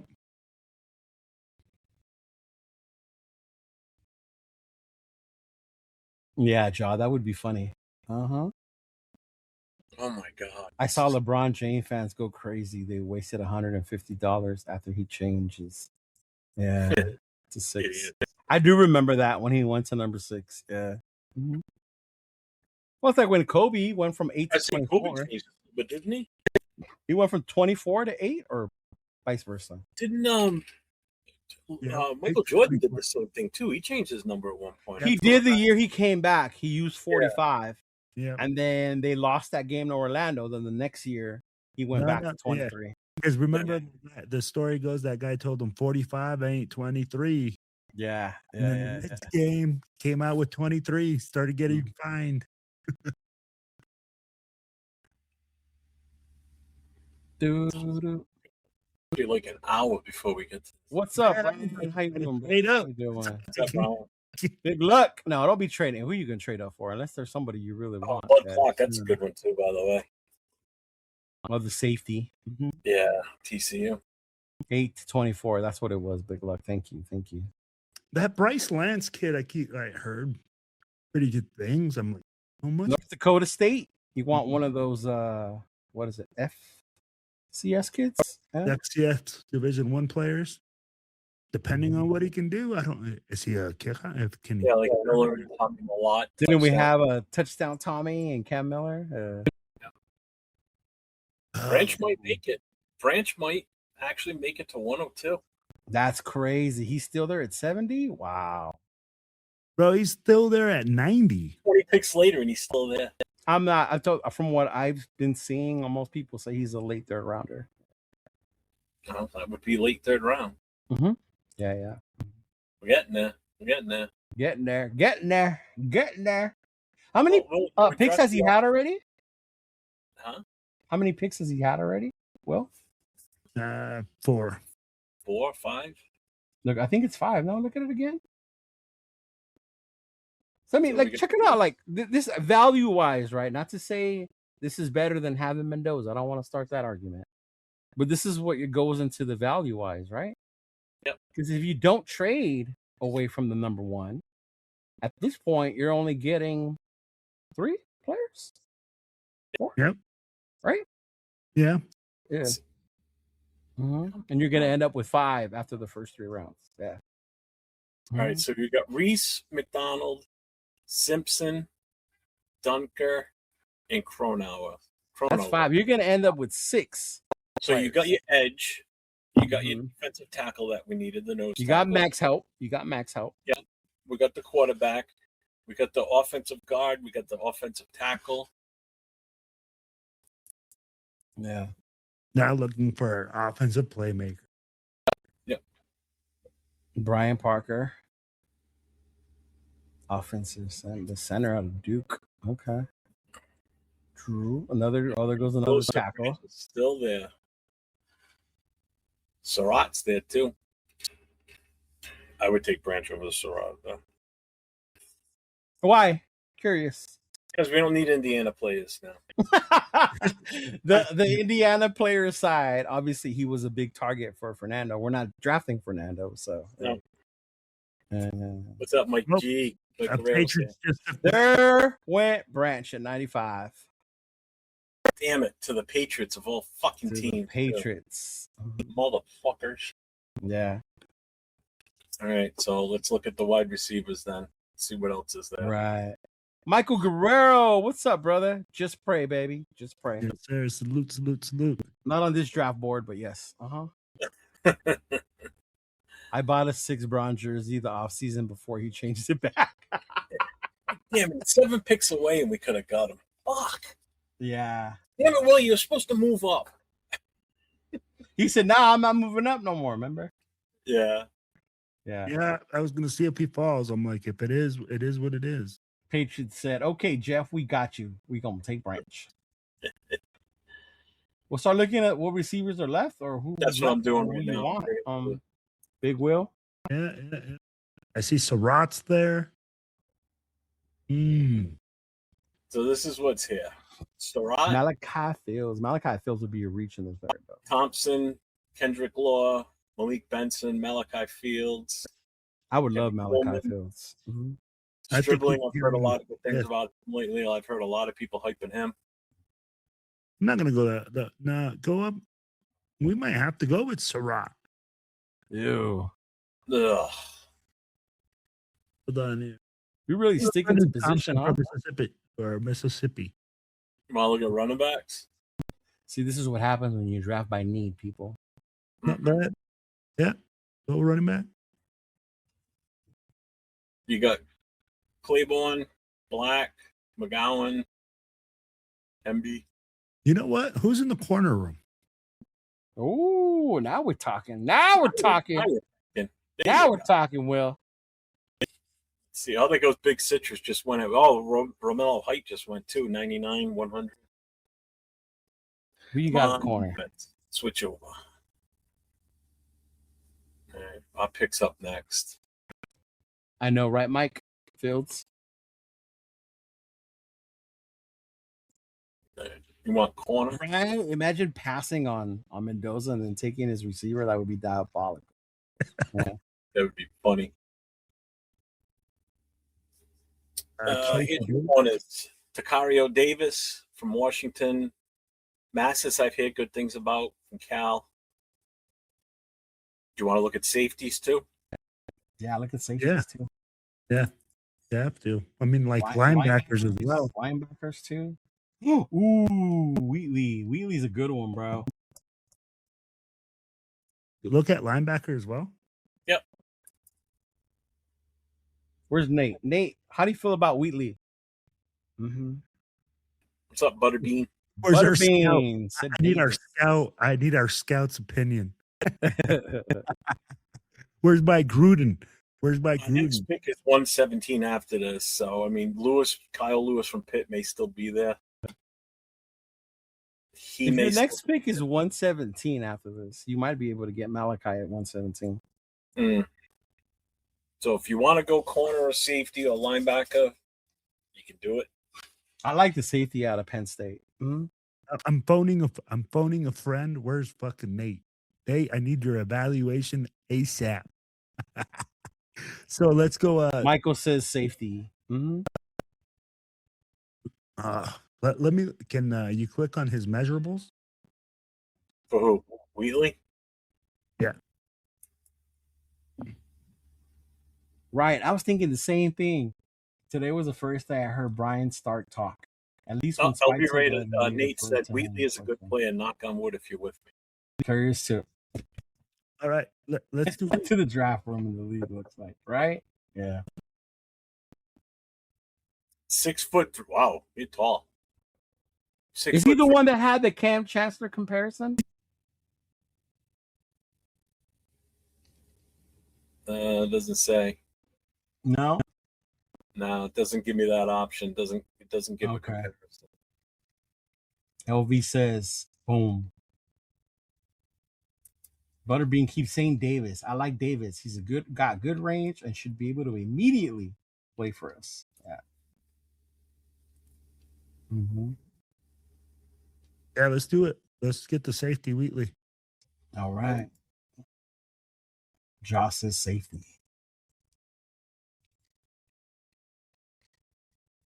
And then we'll wait for the 117 and then you can end it, Jeff.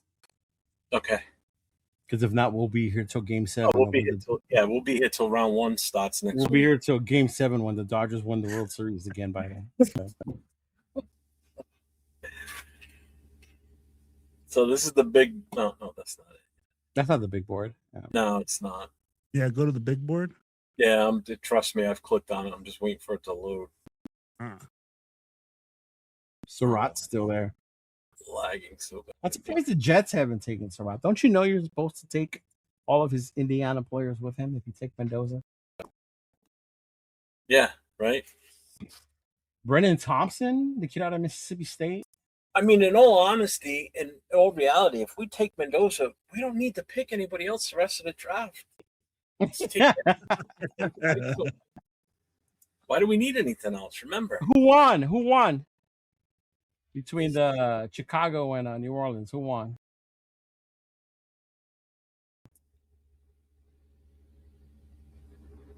D-Mokes, what's going on? No kicker, F minus. I told him, bro. I told him.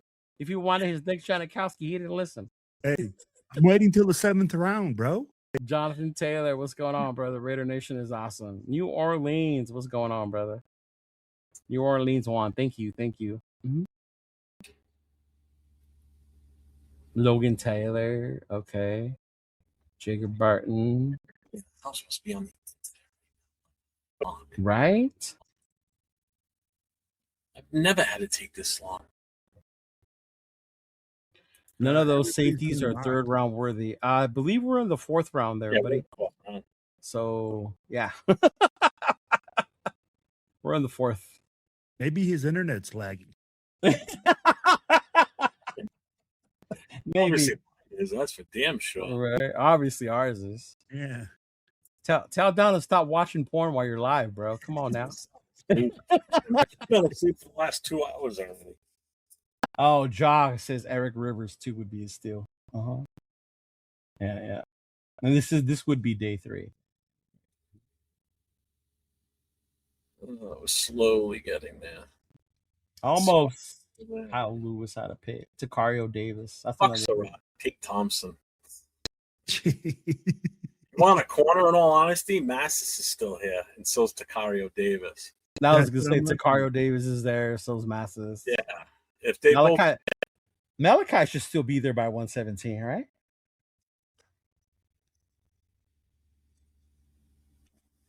Or did we miss him getting picked? No, he's right here. Fields 130. Okay. Yeah. He's a big receiver. He can catch. And he can also run block. 34. Oh, Lord. We're going to wait till that one? Jeff's internet said, oh, no, you don't.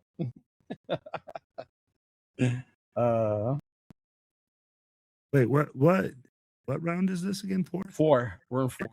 This is all my bullets in the 4th round, right? Yes. Yeah. Oh, there goes Thompson, the wide receiver. Look at that. He went before Surratt. I should tell you something. Crazy.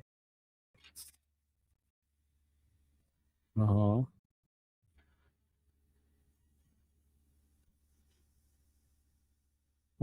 went with the offensive lineman earlier than we did.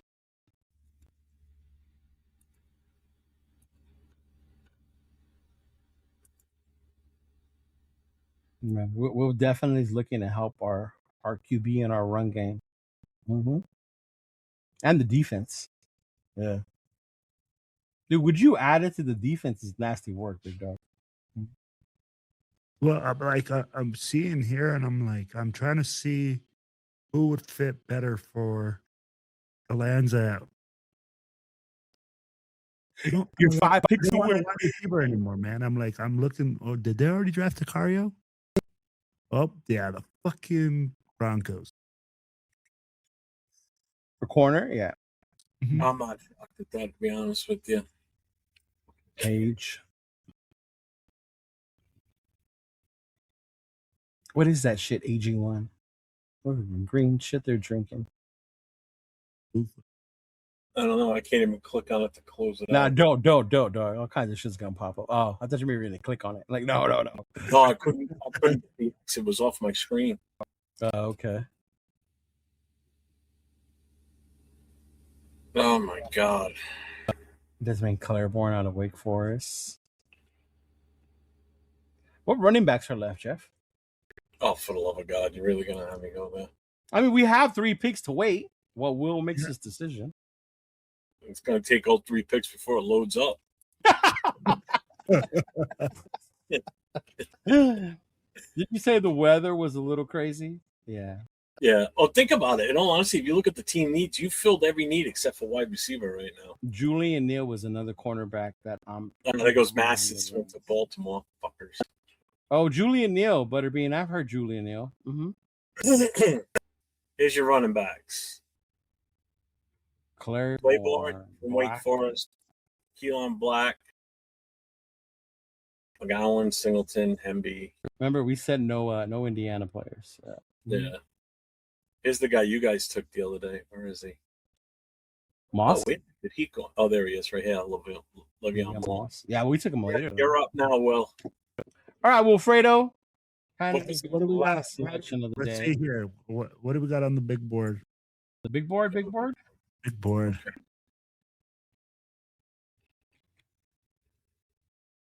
Julian Neal. Mm-hmm. Wow. Okay. Damian Clay. Hasn't come through yet. No, those are the running backs, bro. Yeah. Oh, it still has an update.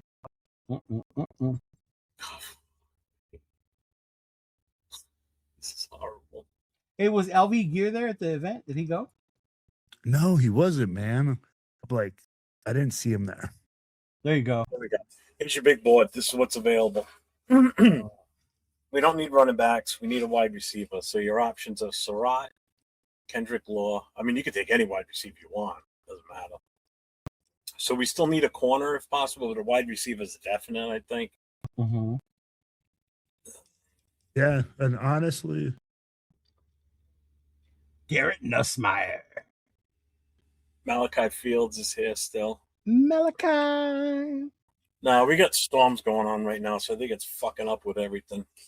Yeah. let me ask you this, Cheeto, since you know Malachi Fields. When you see Malachi Fields, is he a possession guy? Is he a speedster? What do you consider? He doesn't have like track speed like Burner. Like, oh, look at Dalton Thornton ran a 4.3. Like, I don't know if it shows what his 40 is, but he does have good game speed, great hands, can run routes, good blocker. To me, he's a complete wide receiver with hands. Yeah. Why is he being evaluated so lowly then? Or so The production, the numbers weren't there. Notre Dame was a 2 running back team system. You had Jadarian Price and Jeremiah Love, right? So the majority you were believe runs. Yeah. that makes it so that makes him undervalued then. You didn't see much from him as far as stats go. You look at his numbers; they're very underwhelming for a receiver of his size, things of that nature. Yeah. Later, Butterbean. Have a good night, brother. Would he be considered? Later, brother. Peace out. Is he a route runner? Oh yeah. I think he definitely do that. Yeah, can find space, get open. He bailed out a CJ Carr, freshman quarterback, a lot of times. Yeah. So you guys had a freshman quarterback this year? Yeah, we had CJ Carr. Yeah. Then yeah, I'll take a shot on Malachi Fields at this spot now. Dude, Yeah. Let's go. There it is. Marcela, what's going on? Thank you tuning in. I need to get together this year. We say that every year, girl. All right, now end this shit, Jeff. Yeah, I'm pausing it. Good Lord. I wish I could speed it up to do the rest because right now it's not going to give us a grade, unfortunately. Yeah. No, that's cool. Yeah. So we're not. Let me just look at what Will got though. I just want to see what Will got. Like Yeah. Yeah. Because this is only the 4th round, right? There's still the 5th, Yeah. and the 6th. So this is what Will did. So in the first round, we traded out of number 1, and we moved back to number 3. We took Avril Reese. Then at number 34, which was part of the trade, we got Caden McDonald, Ty Simpson with our original 36. Right. Then with the trade we made, we got Dunker with the 65. At 67, we covered the offensive tackle with Frownover. Right.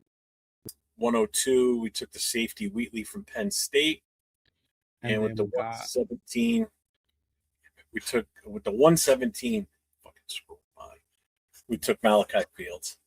And we got Arizona's 1st and 2nd next year, right? Next year, correct. Yeah. Correct. Good job, Will. That's not a bad draft, bro. No, it's not. Yeah. Well, so basically what this tells you is you've with Ty Simpson, there's no pressure. You know what I mean? There's no need to rush him in. Let him work. Let him bide his time, basically. You know? I'm glad you brought that up. Is the pressure to start him more on the fans or on the coaching staff? Because I think by signing Cousins, the staff has alleviated the pressure on themselves to be forced to start him. You know what I mean? It's I think what the more fans it's want, you know. It's what the okay. fans want. Let's be real. Coaches don't give a damn. They're like, look, dude, I'm here to fucking win games. Yeah. They want to win games. They're not paid to go and play players because the fans like them. Okay. Yeah. Right? Like the pressure, the only people that say this guy has to start Mm-hmm. is the fans. The coaches don't Cool. give a shit. The coaches want exactly what Kirk Cousins said. I want the best player to play because I want to win now. Right. Mm-hmm. Coaches are not getting like, oh, you know, people go like, oh, well, you got to give them a chance to make these mistakes. No. Well, when you're losing games, your coach's security blanket isn't fucking there. Now, this being their first year, Jeff, would you give the coaching staff a pass if it was a bad year like Carroll's last year? Win wise. I think they get a pass this year without a doubt. Yeah. Okay. Yeah. I mean, I would have given Pete Carroll a pass too his first year, but here's the I really wouldn't have, because he comes in with all kinds of head coaching experience, Super Bowl winning head coach, Mm-hmm. you know, everything that came with him, his past history.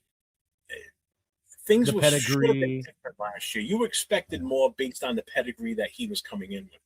Okay. You know, this year it's, you know, Kubiak's first time ever as a head coach at the pro level. Yes, he's been a coordinator for the longest time, you know, but this is his first chance as the guy, the top dog, right. you know. And now he's, instead of worrying about just the offense, he has to worry about the entire team from start to finish. So more pressure is on him, but do you still get? You got to give a guy time, you know. Right. Expect growing pains, and be patient. Fans are not patient. Mm-hmm. If he pulls off 2 wins again this year, the fans are already going to be screaming to fire his ass, fire Spike. I hope not. I really hope not, bro. And that's where I try and come across the fans. It's like, you got to be patient. Don't set the bar so high so you're disappointed. Set the bar low so when they exceed it, you're happy. Because we've been patient for 40 years, Jeff. 10 wins, you're going to be let down at the end of the season if we don't hit the 10 wins or if we don't make the playoffs. Right. That's what drives me nuts. That's what I try and convey to fans when I talk. You know, don't overshoot your expectations. Aim Keep low. them expectations low. Now, Will, I'll ask this one to you. Based on what Jeff was saying about keeping your expectations low, what about those fans that don't want Cousins to start because they think we need to keep losing so that we can pick top again next year for a Jeremiah Smith, right? So where's the balance? You know what I mean? So I will say this, right? I'm like, you can't go and make a culture of winning by trying to lose. Right? You as a coach would say, I would say this as a coach. Hey, shout out to Sack Blackout. Make sure you follow them. Mm-hmm. While I know that we'll struggle next year, what I don't care about the wins and losses. What we care about is establishing a culture, establishing that our organization isn't fucked up from the bottom all the way to the top. Let's be honest. With last year's total shit show from the top down, we need to see this organization at least make those strides in the right direction that they are showing, correct? So far, you see, like you said, Cheeto, Spytek loving with his people, working with his guys. There's no 2 separate fucking draft boards. There's no disorganization at the top. They're both looking at the same mission. Mm-hmm. They're both looking at the same thing, and they're working together in order to freaking accomplish what we want to accomplish. Right. Which is to be a better team, which is to get better players, which is to establish that winning culture. So like Jeff said, wins and losses don't fucking matter next year. What matters is the way that we win or lose. If we go in there and we get blown out and we look like the fucking Philly or like that Philly game all next year. Oh God, yeah, we were so outmatched in that game. And you have some serious issues. Right. Obviously, They look totally unprepared. yeah. When you go watch the film, I think they showed a part where one of the Philly linebackers moved to the edge, and then they were showing what the O line should have done, and like there was no communication from anybody on that line. Right? It was horrible. It was horrible. Yeah. So honestly, we need to see, while wins and losses are going to come and go, we need to see those movements in the right direction, bro. We need to see organization. We need to see fucking our team compete.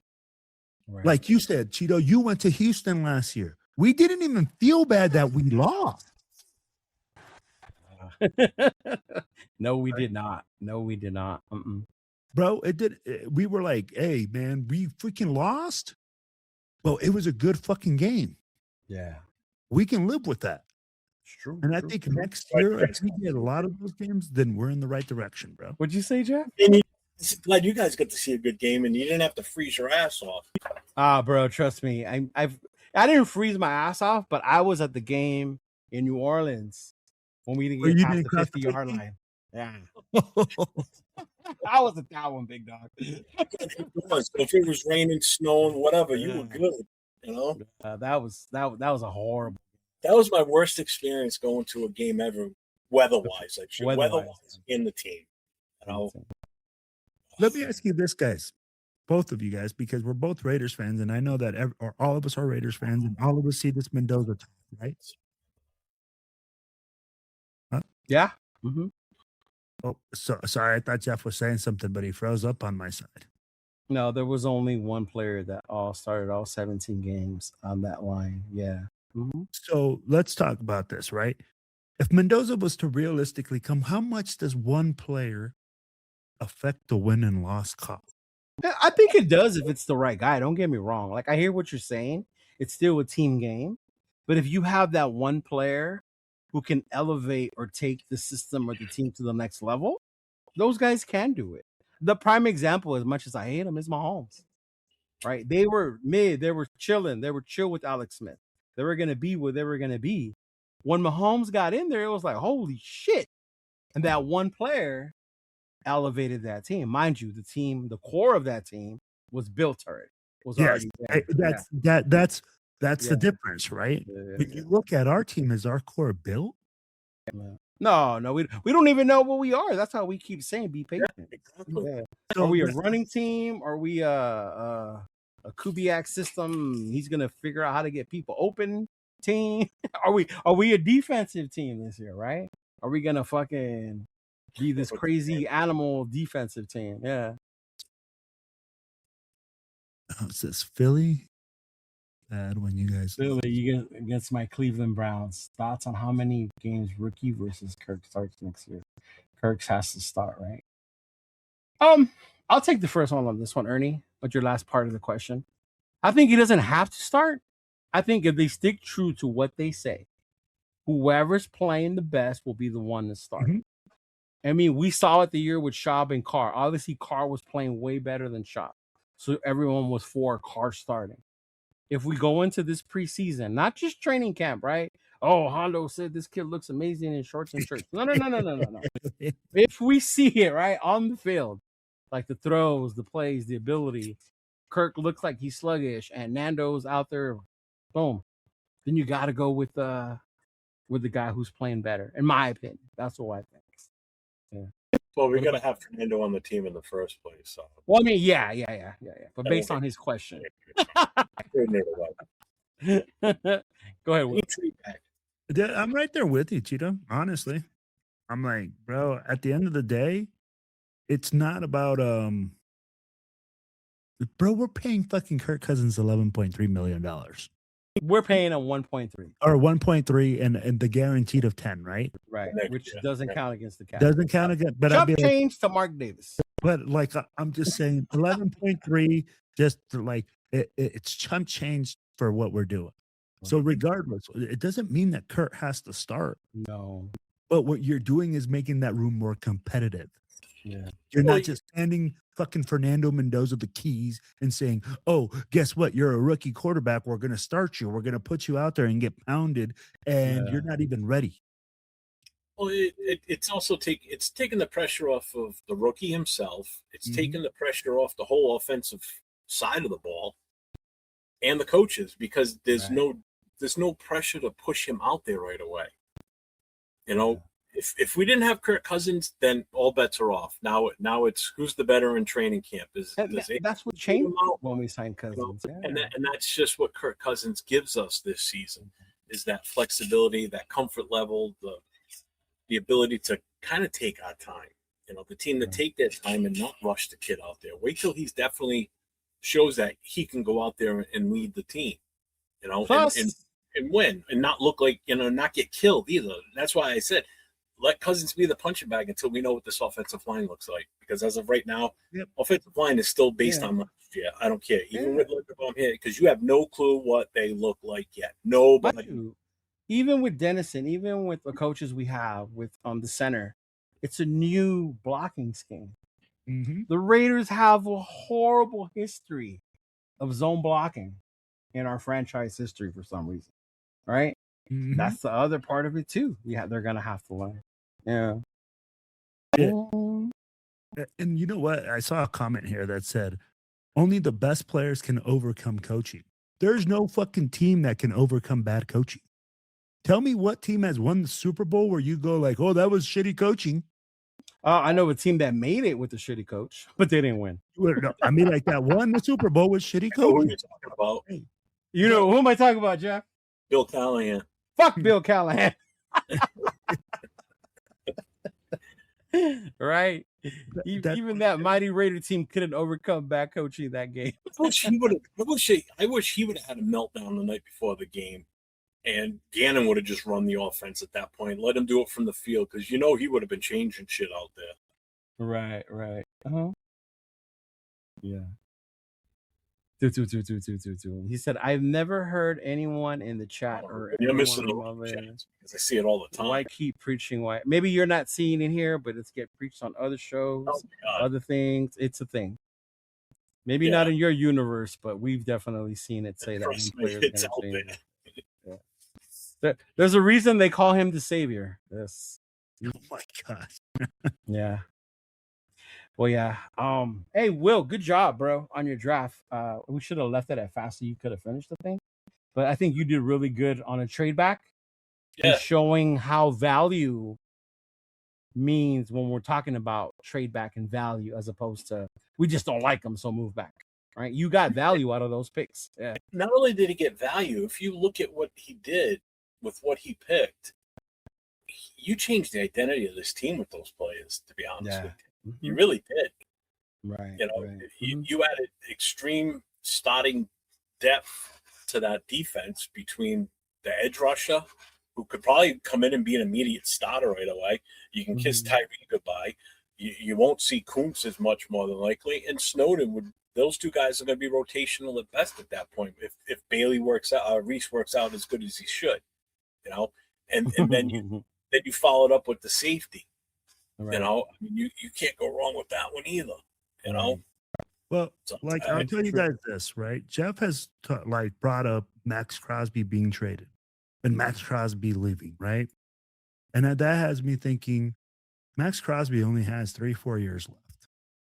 But this young nucleus of 25 through 28-year-old, we're going to need a new young dog pile of young pups. With the dudes you added, that's why I said you got help from Max. Yeah, with the first couple picks you made. Yeah. And that's what we're doing. We're alleviating the stress so that way he can get his rotational pieces in and then go in with his knee. You know what?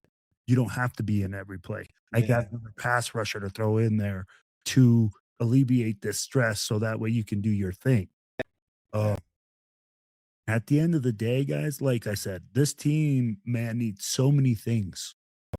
There's so many ways to address this. There's more than one way. Yeah. And regardless, at the end of the day, what this does, I think, what Spy Tech and this ability with AI and everything that's coming out, like you guys said earlier, what it's doing is preparing him for real things and seeing what he can really do and maximize the picks for the Raiders. Yeah. And you guys can see that there's going to be value later on in these rounds in certain position groups. So he might even pull a player earlier in earlier rounds because of these simulations. You know, and say, hey, you know No, what? he did say they practice for every scenario. Every scenario. Yeah. Yep. Mhm. You have to. You got to be prepared to change on the fly. Yeah. You know, if a player that you're really pushing for ends up getting taken right before you pick. Now you better have a next plan up, or if you want to trade back at that point, you got to have all that shit in order. If you don't, you're not prepared for it. Good God! I remember in Q had said in talking to who was our GM before Spytech? What's this guy's name? Telesco. Telesco. Telesco had told him about that. You practice for every scenario, da, da, da, da. And the scenario of Brock Bowers being there at 13 popped up during their walkthroughs or whatever. You see, and without thinking, they saw him there. They remember what they did. They rehearsed and walked right up and took Brock Bowers. Yeah. Mm-hmm. So anybody that got here late, I'm just going to read it off to you. This is what Will put together. We only did 4 rounds. We only went up to 117. Yeah. So he traded out of the number 1 with Arizona to the number 3. We got their first and their second round next year, and we got their third, the number 3 pick, and the number 34th pick in this draft. So he turned the number 3 pick into Arvel Reese. The 34th pick, he took Caden McDonald. With the 36th, our pick, he took Ty Simpson, quarterback. With 65, which was another pick that we got from Arizona, he took Dunker, the guard from Iowa. With 67, he took Crownover, the offensive tackle from Texas A&M. With 102, he took Zakee Wheatley, the safety out of Penn State. And with 117, the last pick that he took the wide receiver for Notre Dame, Malachi Fields. Was that 7 picks? 1, 2, 3, 4, 5, 6, 7. Yep. So that was 7 players in the top 120 17 players available in the draft. 24. That's pretty good, isn't it? Yeah. Yeah. And like I said, the identity right there. Yeah. I mean, you brought in 2 really good offensive linemen. You brought in 2 great defenders. Yeah, you brought in a great defensive tackle, the nose tackle we need. You brought in a great edge with the number 3 pick. You grabbed that wide receiver that should be able to fall right into place here. And you brought a quarterback that they can hopefully build with for the future, where we won't have to draft a quarterback next year. And if you don't, there's no much about moving off on him, right? Yeah, because you didn't waste the first round pick on him. Yeah. But no, I'm sorry, not just the first round pick. You didn't waste the number 1 overall pick on him. There he goes. You had to throw that in there. You had to. Again. Hey, that's your opinion, and you're entitled to it. But that's what Will did, and a lot of people agree that it was a good draft. Wait. So I got a QB, but I didn't get a QB because you didn't get Mendoza. Because you didn't get Mendoza. Yeah. Mm-hmm. What up, G fam? What's going on, man? Juan. If no Mendoza, let's tank. Man, they got people wanting to tank for Jeremiah Smith already, big dog. That's crazy to me. We haven't even drafted. And there's people talking about tanking anyway for Jeremiah Smith next year. My God. It's crazy. Yeah, it's a particular guy with a shit ton of followers calling for it, too. It's a crazy world out there, man. But here's the thing, right? We talked about how do you win games. Even with Mendoza, we need to run the fucking ball. Mm-hmm. Right? So at the end of the day, if we build all these things around Kirk Cousins and we build an offensive line, we get the weapons. We don't have a QB. This is what kills me. People say we didn't take a QB, or we don't. There's more than Mendoza in this draft at QB, and Will just did it. And we got Kirk Cousins, so whatever. Hey, what did we say? Chains, baby. Yeah, Patrick Mahomes did. He came into an already built house and just put on like the finishing. With a great coach too. Don't get me wrong, but yeah, it was a great. Now we have like if again, Kubiak turns out to be a great coach. Mm-hmm. If we build a great structure around a future quarterback, whoever it is, right? What are we complaining about? Absolutely nothing. You know. Oh, big! Like I gotta send you a picture. We just said Kirk Cousins. CG I don't think I sent them to you guys. Have you guys seen Mendoza's Esquire pictures? Yes, I did. You remember what I've been saying, and people don't want to believe, and say I'm just starting shit about what he looks? I'm saying.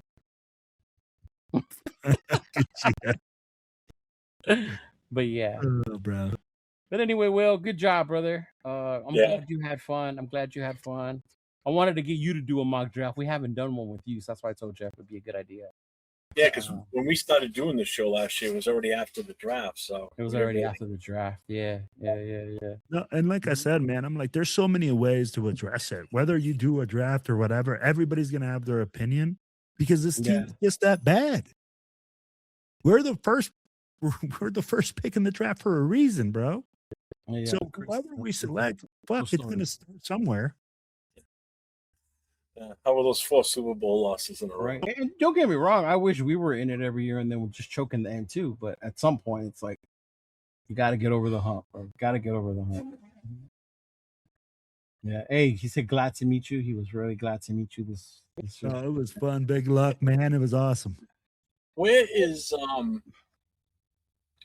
Denton, Texas, in regards to where you guys were? I have no idea. Big luck. Where's Denton, bro? Big luck, you will. Yeah, I think he's asking Big luck. Yeah. Shoot. Phil won't have a clue. Hell no, bro. But anyway, those of you that follow us, thank you. We appreciate it. We'll be back tomorrow.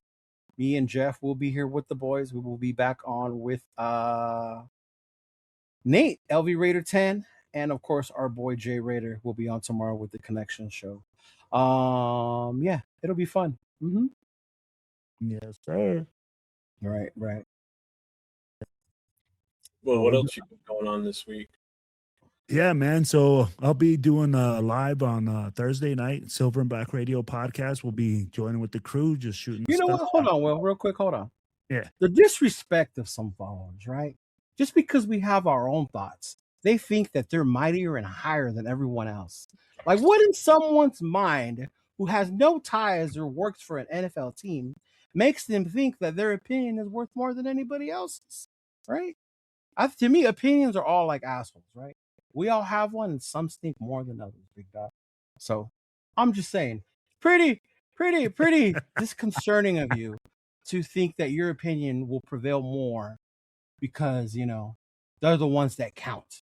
Although when their opinion tends to be with the consensus of the majority, it is what it is, right? Yeah.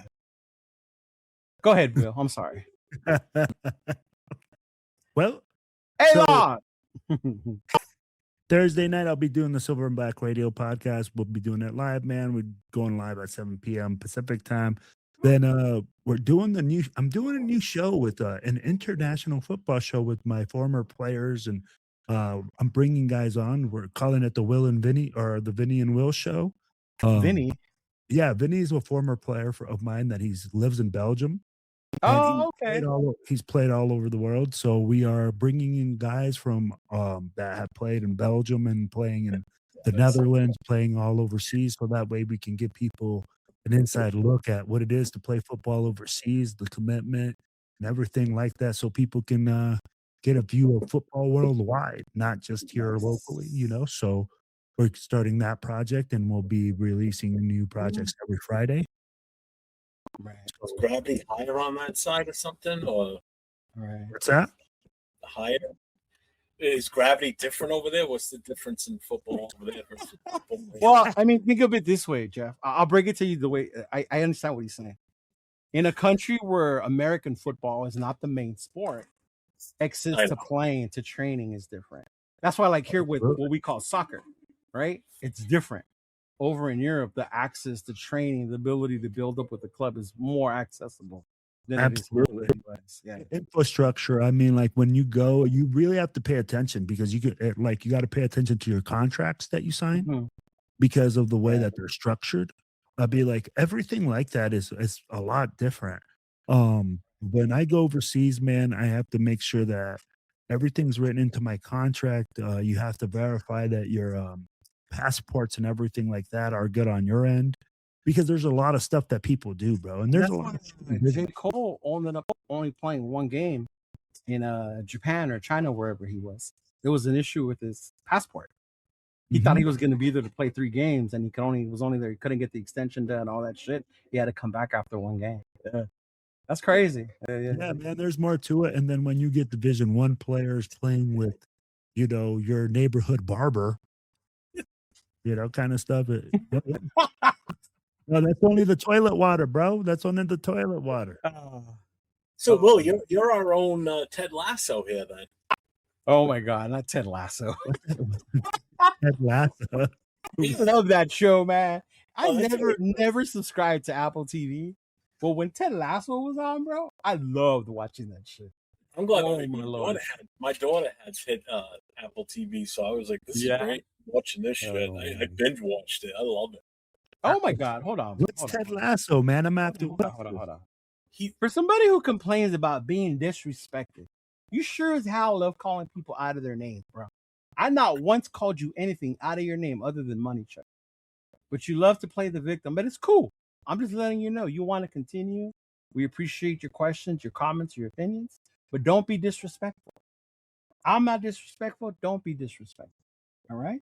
That's all I'm saying. Continue. Well, what's Ted Lasso? That's what I want. Ted Lasso is a great show, bro. It's about this American guy who gets hired to coach a club in Europe, in England, and basically he's bringing like our thought processes and all that stuff, right?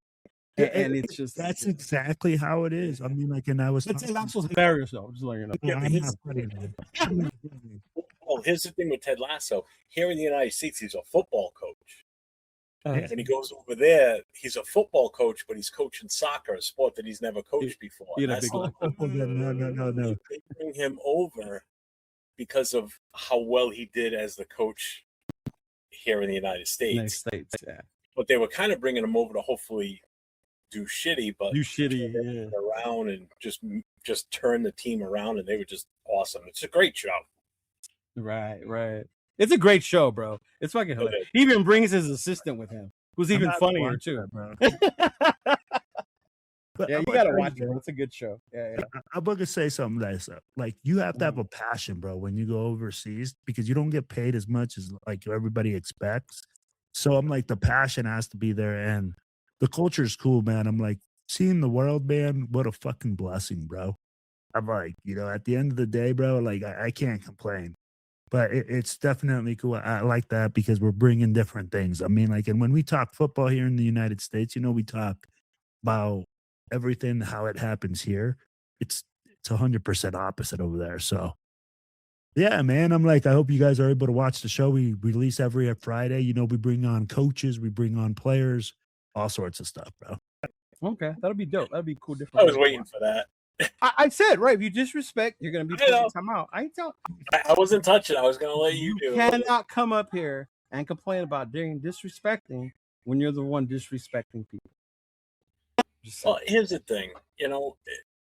Again, you don't like what someone says, then guess what? There's other YouTube shows you can go watch. Go watch somebody else then. If you don't like what you're hearing here, I could give 2 shits if you stay or not. If you want to stay, great. Then we're going to have a good time. If you're going to be kind of douchey about it and you're going to cry in the chat, then fucking go somewhere else where you're not going to have to deal with it. So, yeah. Like, here's the thing, right? I don't be. Get on a fucking mic and get yourself a little fucking cheap-ass camera, turn your computer on just like you just did the comment, and fucking start your own YouTube channel. Yeah. It's only an opinion. Yeah, I'm like, exactly. I'm not saying here saying, hey, this is the way it's got to be. It's funny to me. No popcorn, nothing to see here, folks. Show's over. Yeah, what it is, It'll just be interesting. Right? It'll be interesting to tune in tomorrow. Oh shit! Right? Yeah. No, big luck. The reason I'm asking is one of the guys from my chapter. He just bought a house in Texas. He's moving from Rhode Island down to Denton, Texas. And I told him I'd figure out what's the closest chapter so he can kind of. Yeah, we'll get him covered. Oh. I need to let him know who needs to reach out to out there. I just don't know who's near where. This panel don't want me to start a channel. Yeah, I do, bro. Do it. Yeah, go for it, man. I told Big Luck we're People gonna think bring you're him the on, bro. craziest person, man. Living in Texas, but loves the Dodgers and the Lakers. Yeah. Bro, and his wife is so fucking nice, bro. I don't know how she puts up with Big Luck. Wow. She's so nice, bro. Denton is nice, he said. Denton is nice. What chapter's the closest? Well, what's the closest chapter from there?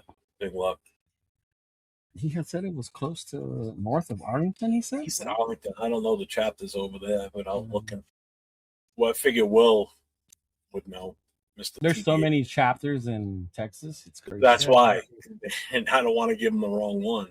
I can get it arranged. Hold on here. I disagree with Jeff all the time about Mendoza, but I don't be disrespectful. 805 talk bad about Mendoza. He says, I don't go to 805 Shadow. Hey, that's going to be Fort Worth. Hey, that's going to be Fort Worth. Dallas, Fort Worth. Dallas, Fort Worth? Yeah, Becca. Becca's the president of the club. We'll get you hooked up with Becca. Just took over, right? Yeah, she just took over. All right. Yeah, I'll need to get her info so I can get it to him. So you Yeah, can I'll reach send out. it to you. So, yeah, so Leo and I will be on tomorrow night with the Raider Connection, like you said. And then Thursday night, it's Nate and I. Make sure you tune in for that, provided Nate makes it this week on time. Why wouldn't he? Because he got asked to stay late last week. Oh, that's right. He did. And I'm not doing the big board by myself. I want him there. It's something that he came up with, and I don't want to do it without him. But it's the last chance we're going to get to do it before the draft.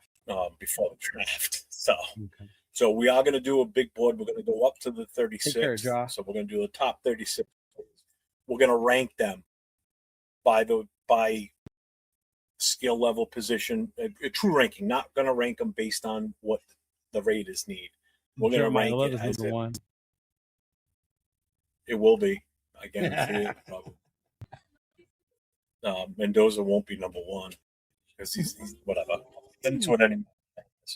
And then Friday night, my no huddle, which is open to all fans of all 32 teams. So anybody in here that's a fan of another team in the NFL, check in on my channel on Friday night, 9:00 Eastern, 6:00 Pacific. It's an open live call-in show, and I talk about all NFL teams, not just the Raiders. And then Saturday night, Raider Nation Voices, where we take live call-ins and we talk nothing but Raiders. Myself and Jason, Raiders first down. So I'm good. You guys done? Yeah. Good job. Sir. Well, proud of you. Let's fucking go Raiders, bitch. Everybody stay safe. Go Raiders. Don't be disrespectful. Yes. This has been a public service announcement.